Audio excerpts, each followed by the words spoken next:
ഹരേ കൃഷ്ണ കൃഷ്ണ കൃഷ്ണ ഹരേ ഹരേ, ഹരേ രാമ രാമ രാമ ഹരേ ഹരേ, ഹരേ കൃഷ്ണ കൃഷ്ണ കൃഷ്ണ ഹരേ ഹരേ, ഹരേ രാമ രാമ രാമ ഹരേ ഹരേ, ഹരേ കൃഷ്ണ കൃഷ്ണ ഹരേ ഹരേ, ഹരേ രാമ രാമ രാമ ഹരേ ഹരേ, ഹരേ കൃഷ്ണ കൃഷ്ണ ഹരേ ഹരേ, ഹരേ രാമ രാമ ഹരേ ഹരേ, ഹരേ കൃഷ്ണ കൃഷ്ണ കൃഷ്ണ ഹരേ ഹരേ, ഹരേ രാമ രാമ ഹരേ ഹരേ, ഹരേ കൃഷ്ണ കൃഷ്ണ ഹരേ ഹരേ, ഹരേ രാമ രാമ ഹരേ ഹരേ, ഹരേ കൃഷ്ണ കൃഷ്ണ ഹരേ ഹരേ, ഹരേ രാമ രാമ ഹരേ ഹരേ, ഹരേ കൃഷ്ണ കൃഷ്ണ ഹരേ ഹരേ.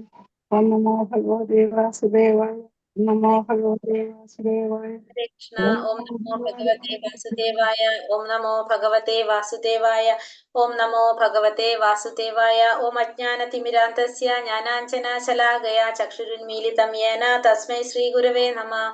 നമോ വിഷ്ണുപാദായ കൃഷ്ണപ്രേഷ്ഠായ ഭൂതലേ ശ്രീമതേ ഭക്തിവേദാന്ത സ്വാമിനിധി നാമിനെ. നമസ്തേ സാരസ്വതേ ദേവേ ഗൗരവാണി പ്രചാരിണേ നിർവിശേഷ ശൂന്യവാദി പാശ്ചാത്യ ദേശധാരിണേ. ജയ ശ്രീ കൃഷ്ണ ചൈതന്യ പ്രഭു നിത്യാനന്ദ ശ്രീ അദ്വൈത ഗദാധര ശ്രീവാസാദി ഗൗര ഭക്തവൃന്ദ. ഹരേ കൃഷ്ണ കൃഷ്ണ കൃഷ്ണ ഹരേ ഹരേ, ഹരേ രാമ രാമ രാമ ഹരേ ഹരേ. ഹരേ കൃഷ്ണ. ശ്രീ ശ്രീ രാധാ ഗോവിന്ദ് ടെമ്പിൾ ഇസ്കോൺ മാംഗ്ലൂരിന്റെ ഭഗവത്ഗീത ക്ലാസ്സിലേക്ക് എല്ലാവർക്കും സ്വാഗതം. ഹരേ കൃഷ്ണ. എല്ലാവർക്കും പ്രണാമം. ഇന്ന് എന്തെല്ലാവരും വീഡിയോ കോൾ ചെയ്താണ്ടിരിക്കില്ല. ആകെ 5 പേര് കാണുന്നുള്ളൂ. അനില മാതാജി, ലത മാതാജി, ജയലക്ഷ്മി മാതാജി, അജിത മാതാജി, ഒരാളും കൂടി കണ്ടിരുന്നല്ലോ, അംബിക ഗോപൻ, അംബിക മാതാജി. ബാക്കി എല്ലാവരും ഓഫാണ്. ബിന്ദു മാതാജി, കൃഷ്ണൻകുട്ടി പ്രഭുക്ക് ഇരുട്ടത്താണല്ലോ. മാതാജി നടന്നോണ്ട് മാതാജി ഞാൻ പുറത്താണ്, അതുകൊണ്ടാണ് കോള് വീഡിയോ കോൾ ചെയ്യുന്നത്. ഓഫ് ചെയ്തോ അങ്ങനെയുള്ളവരൊക്കെ ഓഫ് ചെയ്തോ. ഞാൻ ഓർത്ത് എല്ലാവരും എന്തെന്ന് ഓഫ് ചെയ്ത് വെച്ചിരിക്കുന്ന, എന്തെങ്കിലും കാര്യം ഉണ്ടോന്ന് വിചാരിച്ചു, അതാ ചോദിച്ചത്. മാതാജി ഞാൻ വീട്ടിലെത്തിയില്ല, നടന്നോണ്ടിരിക്കാം. ഓഫ് ചെയ്തോ പ്രഭു, ശ്രദ്ധിച്ച് നടന്നോളൂ കേട്ടോ, കുഴപ്പമില്ല. ഹരേ കൃഷ്ണ മാതാജി പുറത്താണേ, അതുകൊണ്ടാ. മതി ചോദിച്ചു എന്നുള്ളൂ മാതാജി. അല്ലാത്തവരൊക്കെ ഇതേ ഓണാക്കി വന്നില്ല. ഇപ്പൊ എല്ലാവരും ഇപ്പൊ ഒരു വിഷമത എന്താണ്, എല്ലാവരും ഇവിടെ പോയി. ഹരേ കൃഷ്ണ. നമ്മളിന്ന് അധ്യായം 6-ാമത്തെ അധ്യായത്തില് മേള എന്നാ കഴിയും? നമ്മളെ കുംഭമേള 2-ാം തീയതിയോ 3-ാം തീയതി 3-ാം തീയതി കഴിഞ്ഞിട്ടെങ്കിൽ ആളെ പ്രതീക്ഷിച്ചാൽ മതി ക്ലാസ്സിലേക്കില്ല. നമുക്ക് മേള തുടങ്ങിയപ്പോ തൊട്ട് നമ്മളെ ആള് പോയിരിക്കും. ഞാൻ ഇന്നലെ പോകും. ഞാൻ 2-ാം തീയതി പോകും. ക്ലാസ്സിലാ.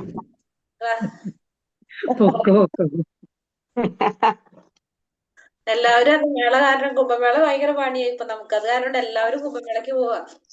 നല്ലതാണ്. പക്ഷെ നന്നായി, നമ്മളെ നാട്ടിൽ അങ്ങനെ ഒരു കാര്യം വരുമ്പോ കൊറേ അറിയാൻ പറ്റും. നിളാരതിയൊക്കെ കണ്ടില്ലേ പോയിട്ട്? അതെ, നല്ലതാണ്. അതുപോലെ നാട്ടില് കൊറേ കാര്യങ്ങൾ നമുക്ക് അറിയാൻ സാധിക്കും. എനിക്ക് അതിനുള്ള ഭാഗ്യമില്ല മാതാജി, ഞാൻ നാട്ടിലില്ല.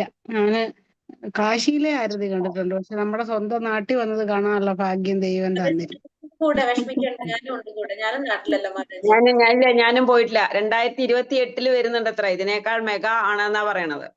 അപ്പൊ നമുക്ക് ആയുസ് ഉണ്ടെങ്കിൽ കാണാം. കുഴപ്പമില്ല, നമുക്ക് കൂടി ഇരുന്നുകൊണ്ട് എല്ലാവരും പോകുന്ന സന്തോഷം നമ്മൾ അറിയുന്നില്ല. അത് മതി നമുക്ക്. ഹരേ കൃഷ്ണ. അപ്പൊ നമുക്ക് ക്ലാസ്സിലേക്ക് പോകാം. നമ്മൾ ഇന്ന് അധ്യായം 6 ധ്യാനയോഗം. അപ്പൊ നമ്മൾ ഇന്നലെ 5-ാമത്തെ അധ്യായം കർമ്മയോഗ കൃഷ്ണാവബോധത്തിൽ പ്രവർത്തനം നമ്മൾ കണ്ടു അല്ലെ. അതിൽ എന്തൊക്കെയാ നമ്മൾ ഇന്നലെ പഠിച്ചത്? നിഷ്കാമകർമ്മം, കർമ്മം ചെയ്യണം. നമ്മൾ എങ്ങനെ വേണം? നിഷ്കാമ കർമ്മം, കർമ്മത്തിൽ ഫലം ആഗ്രഹിക്കാതെ കർമ്മം ചെയ്യാന്ന് പറഞ്ഞു. പിന്നെന്ത് പറഞ്ഞു? ഭഗവാന്റെ അർജുനനോട് എന്ത് പറഞ്ഞു? ഭഗവാന് സമർപ്പിച്ചുകൊണ്ട് കർമ്മം ഭഗവാന് സമർപ്പിച്ചുകൊണ്ടായിരിക്കണം ചെയ്യേണ്ടത്. അപ്പൊ നമുക്ക് എന്തുണ്ടാവില്ല? കർമ്മത്തിന്റെ ഫലങ്ങൾ അനുഭവിക്കേണ്ടതായിട്ട് വരില്ല എന്ന് പറഞ്ഞു അല്ലെ. പിന്നെന്ത് പറഞ്ഞു? വെറുക്കുകയും ചെയ്യുന്ന ആളാണ് നിത്യസന്യാസി എന്ന് പറഞ്ഞു. സന്യാസി എന്ന് പറഞ്ഞു. അതെ. പിന്നെ ദ്വന്ദ്ങ്ങളിൽ നിന്ന് ഒഴിഞ്ഞ് ഭൗതിക ബന്ധനത്തിൽ നിന്ന് മുക്തനാവുകയും മോക്ഷം അടയുകയും ചെയ്യണമെന്ന് അർജുനന് ഉപദേശിക്കുന്നുണ്ടായിരുന്നു. അർജുനന് കൊടുക്കുന്ന ഓരോ ഉപദേശങ്ങളും അർജുനന് മാത്രമുള്ള ആരും വിചാരിക്കേണ്ട, നമുക്കും കൂടെയുള്ള ഉപദേശമാണ്. നമുക്ക് കൂടിയുള്ളതാണ്. നമുക്കിതൊന്നും വെറുതെ ബാധകമല്ലാന്ന് വിചാരിക്കണ്ടാരും, നമുക്ക് വേണ്ടിയിട്ടാണ് ഇതൊക്കെ പറഞ്ഞു തരുന്നത്. അർജുനൻ ഒരു പറയുന്നില്ലേ, അർജുനൻ നിമിത്തം മാത്രം എന്നാ പറയുന്നത് അല്ലെ. അർജുനൻ ഒരു ഉപകരണമാക്കി വെക്കുന്നു മാത്രമേ ഉള്ളൂ. അതായത് ഭാഗവതത്തില് നമ്മളൊരു ചൊല്ല് ഉണ്ടായിരുന്നു, അതായത് പറയുണ്ടായിരുന്നു, ഞാൻ ആദ്യം അതിൽ കേൾക്കുന്നത്, മരുമകളെ പഠിപ്പിക്കാൻ വേണ്ടിട്ട് മകളെ വഴക്ക് പറയുന്നത് അല്ലെ. കേട്ടിരുന്നു ക്ലാസ്സിൽ? മരുമകളെ പഠിപ്പിക്കാൻ വേണ്ടി മകളെ വഴക്ക് പറയുന്നു. അപ്പൊ മരുമകൾക്ക് മനസ്സിലായി മരുമകൾ ഇപ്പൊ തന്നെത്താനെ റെഡി ആവുന്നു. അതേപോലെയാണ് അർജുനന് പറഞ്ഞു കൊടുക്കുന്ന കാര്യങ്ങൾ നമുക്ക് വേണ്ടിട്ട് പറഞ്ഞു ഭഗവാൻ. അതിപ്പോ നമ്മുടെ വീട്ടിലും അത് തന്നെയല്ലേ, വലിയവന് ഒന്ന് കേട്ട് കഴിഞ്ഞാൽ ചെറിയവൻ തന്നെ ശരിയായിക്കോളും. അതെ. അപ്പൊ എല്ലാവർക്കും അതല്ലോ. അപ്പൊ നമ്മള് അർജുനനോട് ഭഗവാൻ പറഞ്ഞു കൊടുക്കുന്ന ഒരു കാര്യങ്ങളും അർജുനന് മാത്രമല്ലെന്ന് നമ്മൾ വിചാരിക്കേണ്ട, നമുക്കും കൂടിയിട്ടുള്ളതാണ്. അപ്പൊ നമ്മൾ എന്ത് ചെയ്യണം? ചെയ്യുന്ന കർമ്മങ്ങൾ മുഴുവൻ ഭഗവാനെ സമർപ്പിച്ചുകൊണ്ട് ചെയ്യുകയാണെങ്കിൽ നമുക്ക് അതിൽ എന്തുണ്ടാവില്ല?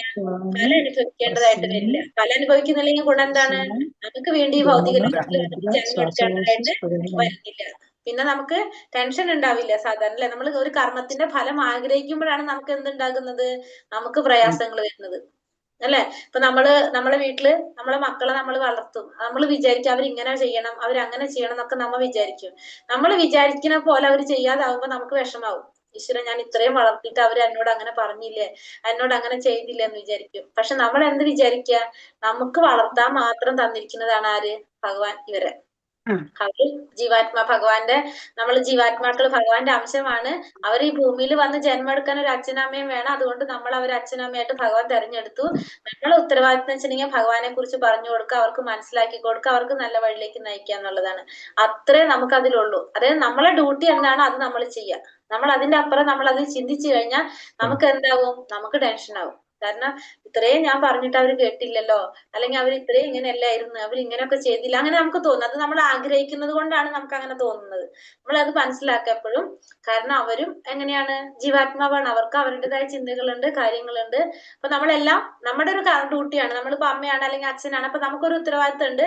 അങ്ങനെ വിചാരിച്ച് ചെയ്ത് കഴിഞ്ഞാൽ നമുക്ക് പിന്നെ ടെൻഷൻ ഇല്ല, വിഷമില്ല പിന്നെ ആർക്കും. ഭഗവാന് വേണ്ടിയിട്ട് നമ്മൾ ചെയ്യും. കാരണം ഭഗവാൻ ഏൽപ്പിച്ചിരിക്കുന്നതാണല്ലോ നമ്മളെ ഇവരെ നോക്കി വളർത്താൻ വേണ്ടിയിട്ട്. അത് മാത്രം നമ്മൾ നോക്കാം. അപ്പൊ എന്ന് വെച്ചാൽ എല്ലാം ഓട്ടോമാറ്റിക്കലി നല്ല രീതിയിൽ പോകും. കാരണം ആഗ്രഹം ഉണ്ടാവുമ്പോഴാണ് നമുക്കത് നടക്കാതെ വരുമ്പോ പ്രയാസങ്ങൾ വരുന്നത് അല്ലെ. നമുക്ക് ആഗ്രഹം ഇല്ലാണ്ടാവുമ്പോ കിട്ടുന്നത് മുഴുവൻ ബോണസാണ്. നമുക്ക് എന്ത് കിട്ടിയാലും നമുക്കത് ബോണസാണ്. അപ്പൊ നമുക്ക് എന്തില്ല? പ്രയാസങ്ങളില്ല അവിടെ. അപ്പൊ നമ്മൾ എപ്പോഴും എങ്ങനെ ഇരിക്കും? നമ്മൾ സന്തോഷമായിട്ടിരിക്കും. നമ്മൾ സന്തോഷമായിരിക്കും, നമ്മളെ കുടുംബത്തിൽ എല്ലാവരും എങ്ങനെ ഇരിക്കും? നമ്മളെ ചുറ്റുപാടുള്ളവരൊക്കെ സന്തോഷമായിരിക്കും അല്ലെ. ആർക്ക് വിഷമമുണ്ടെങ്കിലും നമ്മൾ ഹാപ്പി ആയിരിക്കും. കാരണം നമ്മളെ ആഗ്രഹങ്ങൾ ഇല്ലല്ലോ നമുക്ക് അങ്ങനത്തെ. അപ്പൊ നമ്മൾ എന്ത് ചെയ്യാം? കർമ്മത്തിന്റെ ഫലം നമ്മൾ ആഗ്രഹിക്കാതില്ല. അത് എക്സാമ്പിൾ ഇങ്ങനെ പറഞ്ഞുതരാൻ കാരണം ഇത് നമുക്ക് എളുപ്പത്തിൽ മനസ്സിലാവും. നമ്മളല്ലെങ്കിൽ എന്താ, നമുക്ക് വീട്ടുകളിൽ നമുക്കറിയാം വീട്ടിൽ പ്രശ്നങ്ങൾ ഉണ്ടാവുന്നതിന്റെ മെയിൻ കാരണം ഇതാണ്. നമ്മളിങ്ങനെ ഓരോന്ന് ആഗ്രഹിക്കും, അവരെന്നിട്ട് അതേപോലെ ചെയ്യാതാവും, അവരങ്ങനെ പ്രവർത്തിക്കാതാവുമ്പോ നമുക്ക് പ്രയാസം വരും. അപ്പൊ നമുക്ക് അവരോട് വിഷമം വരും, അവരോട് ദേഷ്യം വരും. അങ്ങനെ അങ്ങനെ അങ്ങനെ വെറുതെ നമുക്ക് ഇഷ്യൂസ് ഉണ്ടാവും. നമ്മൾക്കും ടെൻഷനാവും, അവർക്കും ടെൻഷനാവും. ഇതിൽ നിന്നൊക്കെ നമുക്ക് മാറാൻ പറ്റണ എങ്ങനെയാന്ന് വെച്ചാല്, എനിക്ക് ഭഗവാൻ തന്നിരിക്കുന്ന ഒരു ഡ്യൂട്ടിയാണത്, ഡയറക്റ്റ് എന്നെ ഏൽപ്പിച്ചിരിക്കുന്നതാണത് എന്ന് നമുക്ക് മനസ്സിലാക്കി തീർന്ന് അവിടെ തീർന്നു നമ്മളെ പ്രശ്നം. അങ്ങനെ വിചാരിക്കാം. അപ്പൊ എല്ലാതും ഭഗവാന് വേണ്ടിയിട്ട് ചെയ്യാനായിട്ട് നമ്മൾ ശ്രമിക്കുക. അങ്ങനെ രാവിലെയായിട്ട് ഈ ഇപ്പൊ മംഗളാരതി ആയാലും ഭാഗവതം ക്ലാസ് ആയാലും നമുക്ക് ഒരുപാട് ചേഞ്ച് ഉണ്ട്. നമ്മൾ ചെയ്യുന്ന ഭഗവാന് വേണ്ടി ഒന്നും ചെയ്യുന്നില്ലല്ലോ എന്നുള്ള ഒരു ഇതായിരുന്നു. ഇപ്പൊ എന്തെങ്കിലും ചെയ്യുന്നു എന്നുള്ളൊരു തോന്നൽ വരെ ഉണ്ടായി. വളരെ പറഞ്ഞു മാതാജി.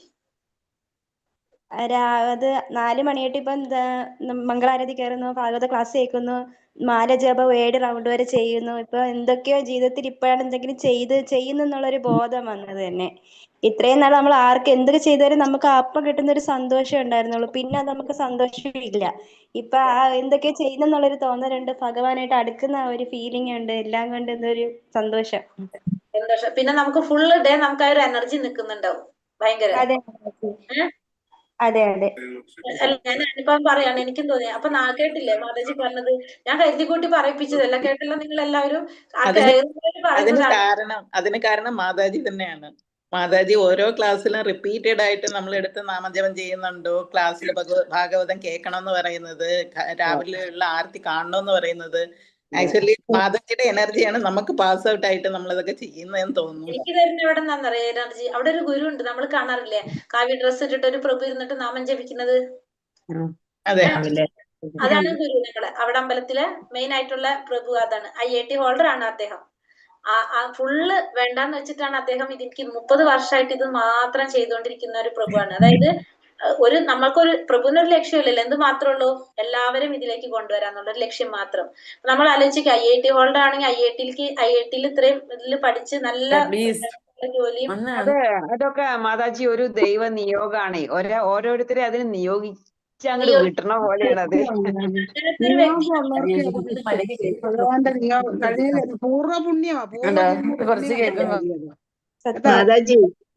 മാതാജി പിന്നെ ഞാൻ ഒരു മാല പോലും ജപിക്കാൻ എനിക്ക് ഇരുന്നിട്ട് പറ്റില്ല, ക്ഷീണം കാരണം.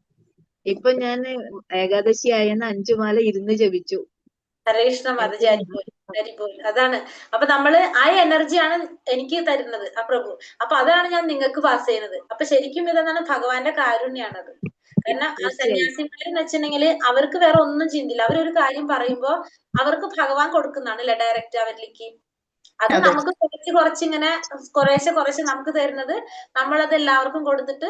കാരണം നമുക്ക് ലക്ഷ്യം എന്താണ്, എല്ലാവരെയും ഭഗവാൻ നമുക്ക് ആ ഒരു കിട്ടുന്ന ഒരു എനർജി. നമ്മളിപ്പോ മാതാജി പറഞ്ഞല്ലോ, അർച്ചന മാതാജി പറഞ്ഞ പോലെ ബാക്കിയുള്ള സുഖം കുറച്ചു നേരത്തേക്കുള്ളത്. ബാക്കി നമുക്ക് എല്ലാ സുഖവും കുറച്ചു നേരം കഴിഞ്ഞ് നമുക്ക് ആ സുഖം കഴിഞ്ഞു.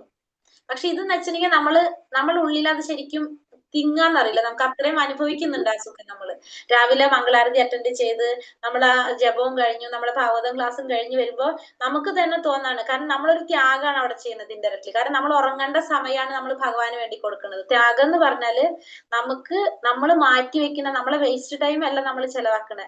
ശരിക്കും നമ്മൾ ഉറങ്ങേണ്ട സമയം അല്ലെങ്കിൽ നമ്മൾ വേറെ എന്തെങ്കിലും ചെയ്യുന്ന ടൈം നമ്മൾ ഭഗവാന് വേണ്ടി കൊടുക്കുമ്പോഴാണ് അവിടെ എന്ത് വരുന്നത്, സാത്വികമായിട്ടുള്ള ഒരു ത്യാഗം വരുന്നത് അല്ലെ. ബാക്കി അല്ലെങ്കിൽ എന്താണ്, ഇപ്പൊ നമുക്ക് ഇഷ്ടപ്പെട്ടൊരു കാര്യം വേണ്ടെന്ന് വെക്കുക, ഒന്നുകിൽ ഇഷ്ടപ്പെട്ടൊരു കാര്യം വേണ്ടെന്ന് വെക്കുക, അതല്ലെങ്കിൽ നമ്മൾ ഇഷ്ടമില്ലാത്തൊരു കാര്യം നമ്മൾ ചെയ്യുക. ഇത് രണ്ടുമാണ് ഭഗവാന് വേണ്ടി ചെയ്യുക. ഇഷ്ടമില്ലാത്ത കാര്യം നമ്മൾ ചെയ്യുമ്പോൾ നമുക്ക് വേണ്ടിയിട്ടല്ലല്ലോ, അത് ഭഗവാന് വേണ്ടി ചെയ്യണല്ലേ. അതുപോലെ തന്നെ ഇഷ്ടമുള്ളൊരു കാര്യം നമ്മൾ വേണ്ടെന്ന് വെക്കുന്നു. ഇപ്പൊ നമ്മൾ ഉറക്കം കളഞ്ഞിട്ടായിരിക്കും നമ്മൾ മംഗളാരതി അറ്റൻഡ് ചെയ്യണം. അപ്പൊ അവിടെ എന്തായി, ത്യാഗമായിട്ട് മാറി. അതല്ല നമ്മൾ എല്ലാ ജോലിയും കഴിഞ്ഞിട്ട് ചെയ്യുമ്പോൾ അതെന്താണ്, അത് നമ്മള് ടൈം പാസ് ചെയ്യാന്നറിയില്ല. നമ്മളെ സംബന്ധിച്ച് ആ സമയം എന്തെങ്കിലും ചെയ്ത് കളയാം, അപ്പൊ അങ്ങനെ ചെയ്യണം. അപ്പൊ ഭഗവാൻ കൂടുതലും നോക്കാൻ എങ്ങനെയുള്ളവരായിരിക്കും, ഈ 2 കാറ്റഗറിയിലുള്ളവരല്ലേ. അപ്പൊ നമ്മളതിൽ അങ്ങനെയല്ല, നമുക്ക് വേണ്ടിയിട്ട് ചെയ്യുമ്പോൾ നമുക്കൊരു പ്രത്യേകത ഉണ്ടാവില്ലേ. അതുകൊണ്ട് നമ്മൾ എന്ത് ചെയ്യാ, പറ്റുന്നവരൊക്കെ രാവിലത്തെ മംഗളാരതിയിലും കയറാൻ നോക്കുക. അത് കഴിഞ്ഞിട്ട് നമ്മളെ ഭാഗവതം ക്ലാസ്സിൽ നമ്മൾ പഞ്ചാംഗ ഭക്തിയാണ് നമ്മൾ പ്രാക്ടീസ് ചെയ്യേണ്ടത്. നമ്മൾ മെയിൻ ആയിട്ട് 5 കാര്യങ്ങൾ ദിവസം ചെയ്തു പോയി കഴിഞ്ഞാൽ നമ്മൾ ഒരിക്കലും താഴ്ത്തിക്ക് പോവില്ല, നമ്മൾ ഉയർന്നു പോകും. നമ്മൾ ഭക്തിയിൽ ഉയരാന്ന് വെച്ചിട്ടുണ്ടെങ്കിൽ ഏറ്റവും വേണ്ട നമുക്ക് ഭക്തിയാ. ഭക്തി ഉണ്ടെങ്കിൽ നമുക്ക് എല്ലാതും ആയല്ലോ, വേറെ ഒന്നിന്റെ ആവശ്യമില്ലല്ലോ. പിന്നെ നമുക്ക് പ്രത്യേകം നമുക്ക് ഓരോന്നിടത്ത് പറയേണ്ട ആവശ്യമില്ലല്ലോ. പിന്നെ എനിക്ക് കുറെ സമ്പത്ത് വേണം, എനിക്ക് മനസ്സമാധാനം വേണം, എന്റെ വീട്ടിൽ എല്ലാവർക്കും സുഖം ഉണ്ടാവണം എന്ന് ഓരോന്നോരോന്ന് നമുക്ക് എടുത്ത് പ്രാർത്ഥിക്കേണ്ട ആവശ്യമില്ല. ഭക്തി ഉണ്ടെങ്കിൽ ഇതൊക്കെ ഓട്ടോമാറ്റിക്കലി, കാരണം ഭക്തി ഉണ്ടെങ്കിൽ ഭഗവാൻ ഉണ്ടാവും, ഭഗവാൻ ഉണ്ടെങ്കിൽ ലക്ഷ്മി ദേവി ഉണ്ടാവും, എല്ലാവരും ഉണ്ടാവുമല്ലോ. അപ്പൊ നമുക്ക് എല്ലാം കിട്ടിയില്ലേ. ശരിക്കും പറഞ്ഞാൽ നമ്മളെ സൂത്രമാണ് ഭക്തി പറഞ്ഞു കഴിഞ്ഞാൽ ബാക്കി എല്ലാം നമുക്ക് തന്നെത്താനും കിട്ടി. അപ്പൊ നമ്മൾ എന്ത് ചെയ്യാ, ഈ പഞ്ചാംഗ ഭക്തി എന്ന് അതിനെ പറയാം. നിങ്ങൾ അടുത്തതിൽ പഠിക്കും, ലെവൽ 3 നമ്മള് ഫസ്റ്റ് തന്നെ വിഗ്രഹാരാധന, നാമജപം, സത്സംഗം, ഭാഗവത ശ്രവണം, മധുരാവാസം. മധുരാവാസം എന്ന് പറയുമ്പോൾ നമ്മൾ വിചാരിക്കും മധുരയിൽ പോയിട്ട് താമസിക്കുകയാണ്. അതല്ല, ഇതൊക്കെ നമ്മൾ ചെയ്യുന്നത് എവിടെ ഇരുന്നിട്ടാണ്, നമ്മളെ വീട്ടിൽ ഇരുന്നിട്ടാണ് ചെയ്യുന്നത്. നമ്മളെ വീട്ടിൽ രാവിലെ തന്നെ ഭഗവാന്റെ നാമാണ് കേൾക്കുന്നത്, ഭാഗവതം ക്ലാസ് ഭഗവാനെ കുറിച്ച് കീർത്തിക്കുന്നതാണ് നമ്മൾ കേൾക്കുന്നത്. പിന്നെ സത്സംഗം, ഭക്തന്മാരുടെ ഒരു കൂട്ടാണ് നമ്മൾ ഈ യൂട്യൂബില് സൂമിൽ നമ്മൾ കണ്ടത്. അപ്പൊ അത് ഓട്ടോമാറ്റിക്കലി ഭഗവാൻ എവിടെ വന്നിരിക്കും, നമ്മുടെ വീട്ടിൽ വന്നിരിക്കും അല്ലെ. അപ്പൊ അതെന്തായി, മധുരവാസമായി. നമ്മള് ഭഗവാൻ ഇരിക്കുന്ന സ്ഥലം, മധുരയുടെ പ്രത്യേകത എന്താണ്, ഭഗവാൻ ജനിച്ചത് കൊണ്ടല്ലേ മധുരയ്ക്ക് പ്രത്യേകത. അപ്പൊ അതെന്തായി മാറി. അപ്പൊ അത് എല്ലാവരും പ്രാക്ടീസ് ചെയ്യാൻ പറ്റുന്നവര്, ഇനി അഥവാ ഇതുവരെ എണിക്കാത്തവരുണ്ടെങ്കിൽ മനസ്സിൽ വിചാരിക്കുക എന്തായാലും എണിപ്പിക്കും. പതുക്കെ നമ്മൾ പൊക്കും എല്ലാവരും. ആലോചിക്കുക, 5 മിനിറ്റ് നേരത്തേക്ക് കൊണ്ടുവരേണ്ടി വരില്ല എന്ന് വിചാരിക്കും. പറഞ്ഞിരിക്കരുതിട്ടാരും ഇനി അതിൽ വിചാരിച്ചിട്ട്. മാതാജി, നമ്മളെ പ്രഭുവിന്റെ പേരെന്താണ്? നാമനിഷ്ഠദാസ് പ്രഭുജി, നാമനിഷ്ഠദാസ് എന്നാണ് അദ്ദേഹത്തിന്റെ പേര്. വന്നിട്ട് അപ്പൊ അങ്ങനെ നമുക്ക് പോകാം. ഇപ്പോഴല്ല, കുറച്ച് അമ്പലത്തില് എന്താണ് പ്രതിഷ്ഠാദിനം വരും, അപ്പൊ പ്രോഗ്രാം ഒക്കെ വെക്കും. അപ്പൊ ആ സമയത്ത് നമുക്ക് ഒരു ദിവസം വെള്ളിയാഴ്ച അങ്ങനെയൊക്കെ നോക്കി പോയി കഴിഞ്ഞാൽ ശനിയാഴ്ച അവിടെ താമസിച്ച് ഞായറാഴ്ച പ്രോഗ്രാം ഒക്കെ കഴിഞ്ഞിട്ട് ഒന്നില്ലെങ്കിൽ ഞായറാഴ്ച വൈകിട്ട് അല്ലെങ്കിൽ ശനി അങ്ങനെ തിരിച്ച് ഒരു ദിവസമൊക്കെ നിൽക്കേണ്ട രീതിയിലൊക്കെ നമുക്ക് എല്ലാവർക്കും ഒക്കെ പോവാം അവിടേക്കൊക്കെ. അങ്ങനെ മംഗലാപുരാണോ മംഗലാപുരം മാതാജി? മംഗലാപുരം മംഗലാപുരം പോകാൻ എളുപ്പമാണ്. നാട്ടിൽ നിന്ന് രാവിലെ ട്രെയിനിൽ കയറാം, വൈകിട്ട് ആകുമ്പോഴേക്കും അവിടെ എത്തും. അമ്പലത്തിൽ നിന്ന് വണ്ടി വരും കൊണ്ടുപോകാനായിട്ട്. എളുപ്പമാണ്. നമുക്ക് അമ്പലത്തിൽ അവിടേക്ക് പോവാം. അവിടെ ചെന്ന് അവിടെ താമസിക്കാനൊക്കെ സൗകര്യം അമ്പലത്തിൽ തന്നെയുണ്ട്. അവിടെ പോയി താമസിക്കാം, പ്രസാദം കഴിക്കാം, ഭഗവാനെ കാണാം. അവിടെ നമുക്ക് പറ്റാവുന്ന, കഴിഞ്ഞ പ്രാവശ്യം നമ്മൾ പോയിട്ട് അവിടെ ഇപ്പൊ പൂജ ചെയ്യുമ്പോൾ കാണില്ലേ മാലകളൊക്കെ ഇല്ലേ, ഈ മാലകൾ മുഴുവനും നമ്മളെ മലയാളികൾ എല്ലാവരും ഇരുന്ന് ഭയങ്കര സൂപ്പറായിട്ട് കെട്ടിയൊക്കെ കൊടുക്കും. നല്ല അപ്പൊ എല്ലാവർക്കും ഭയങ്കര സന്തോഷമായി. കാരണം പിറ്റന്നാൾ ദിവസം അവിടെ ആരതി ചെയ്യാനുള്ള പൂക്കള്, മാല കെട്ടല്, അങ്ങനെ കുറെ കാര്യങ്ങളൊക്കെ നമ്മൾ ചെയ്തു കൊടുത്തു. മാല കെട്ടി എന്നത്തേക്കായിരിക്കും മാതാജി അത്? ഏത് മാസത്തേക്കായിരിക്കും?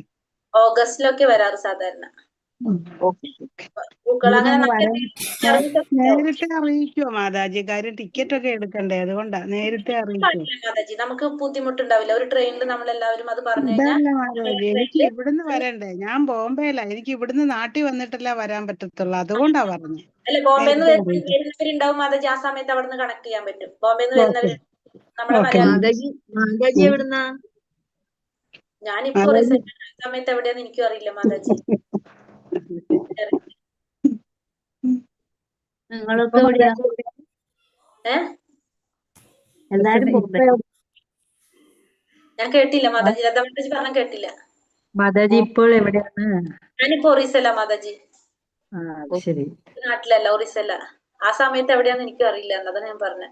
എന്തായാലും നമുക്ക് നോക്കാം. ഭഗവാൻ നമുക്ക് ഓരോ വഴികൾ ഉണ്ടാക്കി തരുമല്ലോ.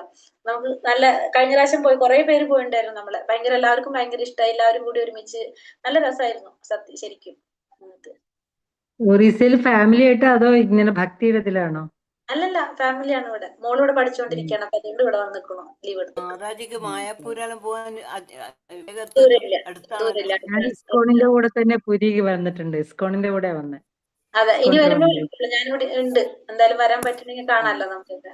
ഹരേ കൃഷ്ണ. അപ്പൊ നമ്മുടെ ക്ലാസ്സിലേക്ക് പോകാം. 50-20 സമയം കുറെ ഇപ്പൊ നമുക്ക്. മാതാജി, നമ്മൾ ഇന്നലെ ഒരു ജീവാത്മാവ്, ഭൗതിക പ്രകൃതി, പിന്നെന്താ അഷ്ടാംഗ യോഗം, അതില് ഒരെണ്ണം കൂടി പറഞ്ഞിട്ടുണ്ടായിരുന്നില്ലേ?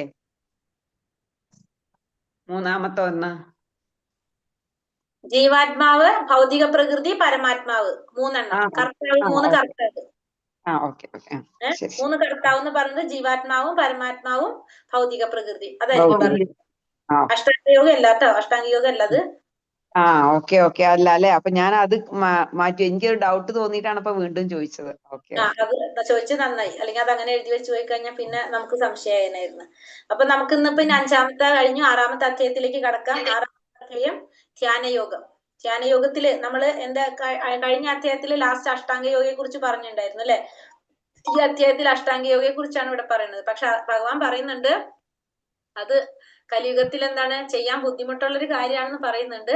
പക്ഷെ എന്നാലും നമ്മളെ ബുക്കില് 6-ാമത്തെ അധ്യായമായിട്ട് കൊടുത്തിരിക്കുന്നത് ധ്യാനയോഗത്തിൽ ഇതാണ്. അപ്പൊ നമുക്ക് അധ്യായത്തിലേക്ക് പോകാം. സ്പീഡ് കൂടുണ്ടെങ്കിൽ പറഞ്ഞോളൂ കേട്ടോ. ഹരേ കൃഷ്ണ. ശ്രീ ശ്രീ രാധാ ഗോവിന്ദിക്ക് ജയ്. ഇതാണ് നമ്മുടെ അമ്പലത്തിലെ പ്രതിഷ്ഠ. അമ്പലത്തിലല്ലേ? ഇത് രാവിലെ കാണുന്നുണ്ടല്ലോ. അതാണ്. നിങ്ങൾ കീർത്തനം ഗ്രൂപ്പിലുണ്ടോ എല്ലാവരും? കീർത്തനത്തിന്റെ ഗ്രൂപ്പില് ജോയിൻ ആയിട്ടുണ്ട് എല്ലാവരും?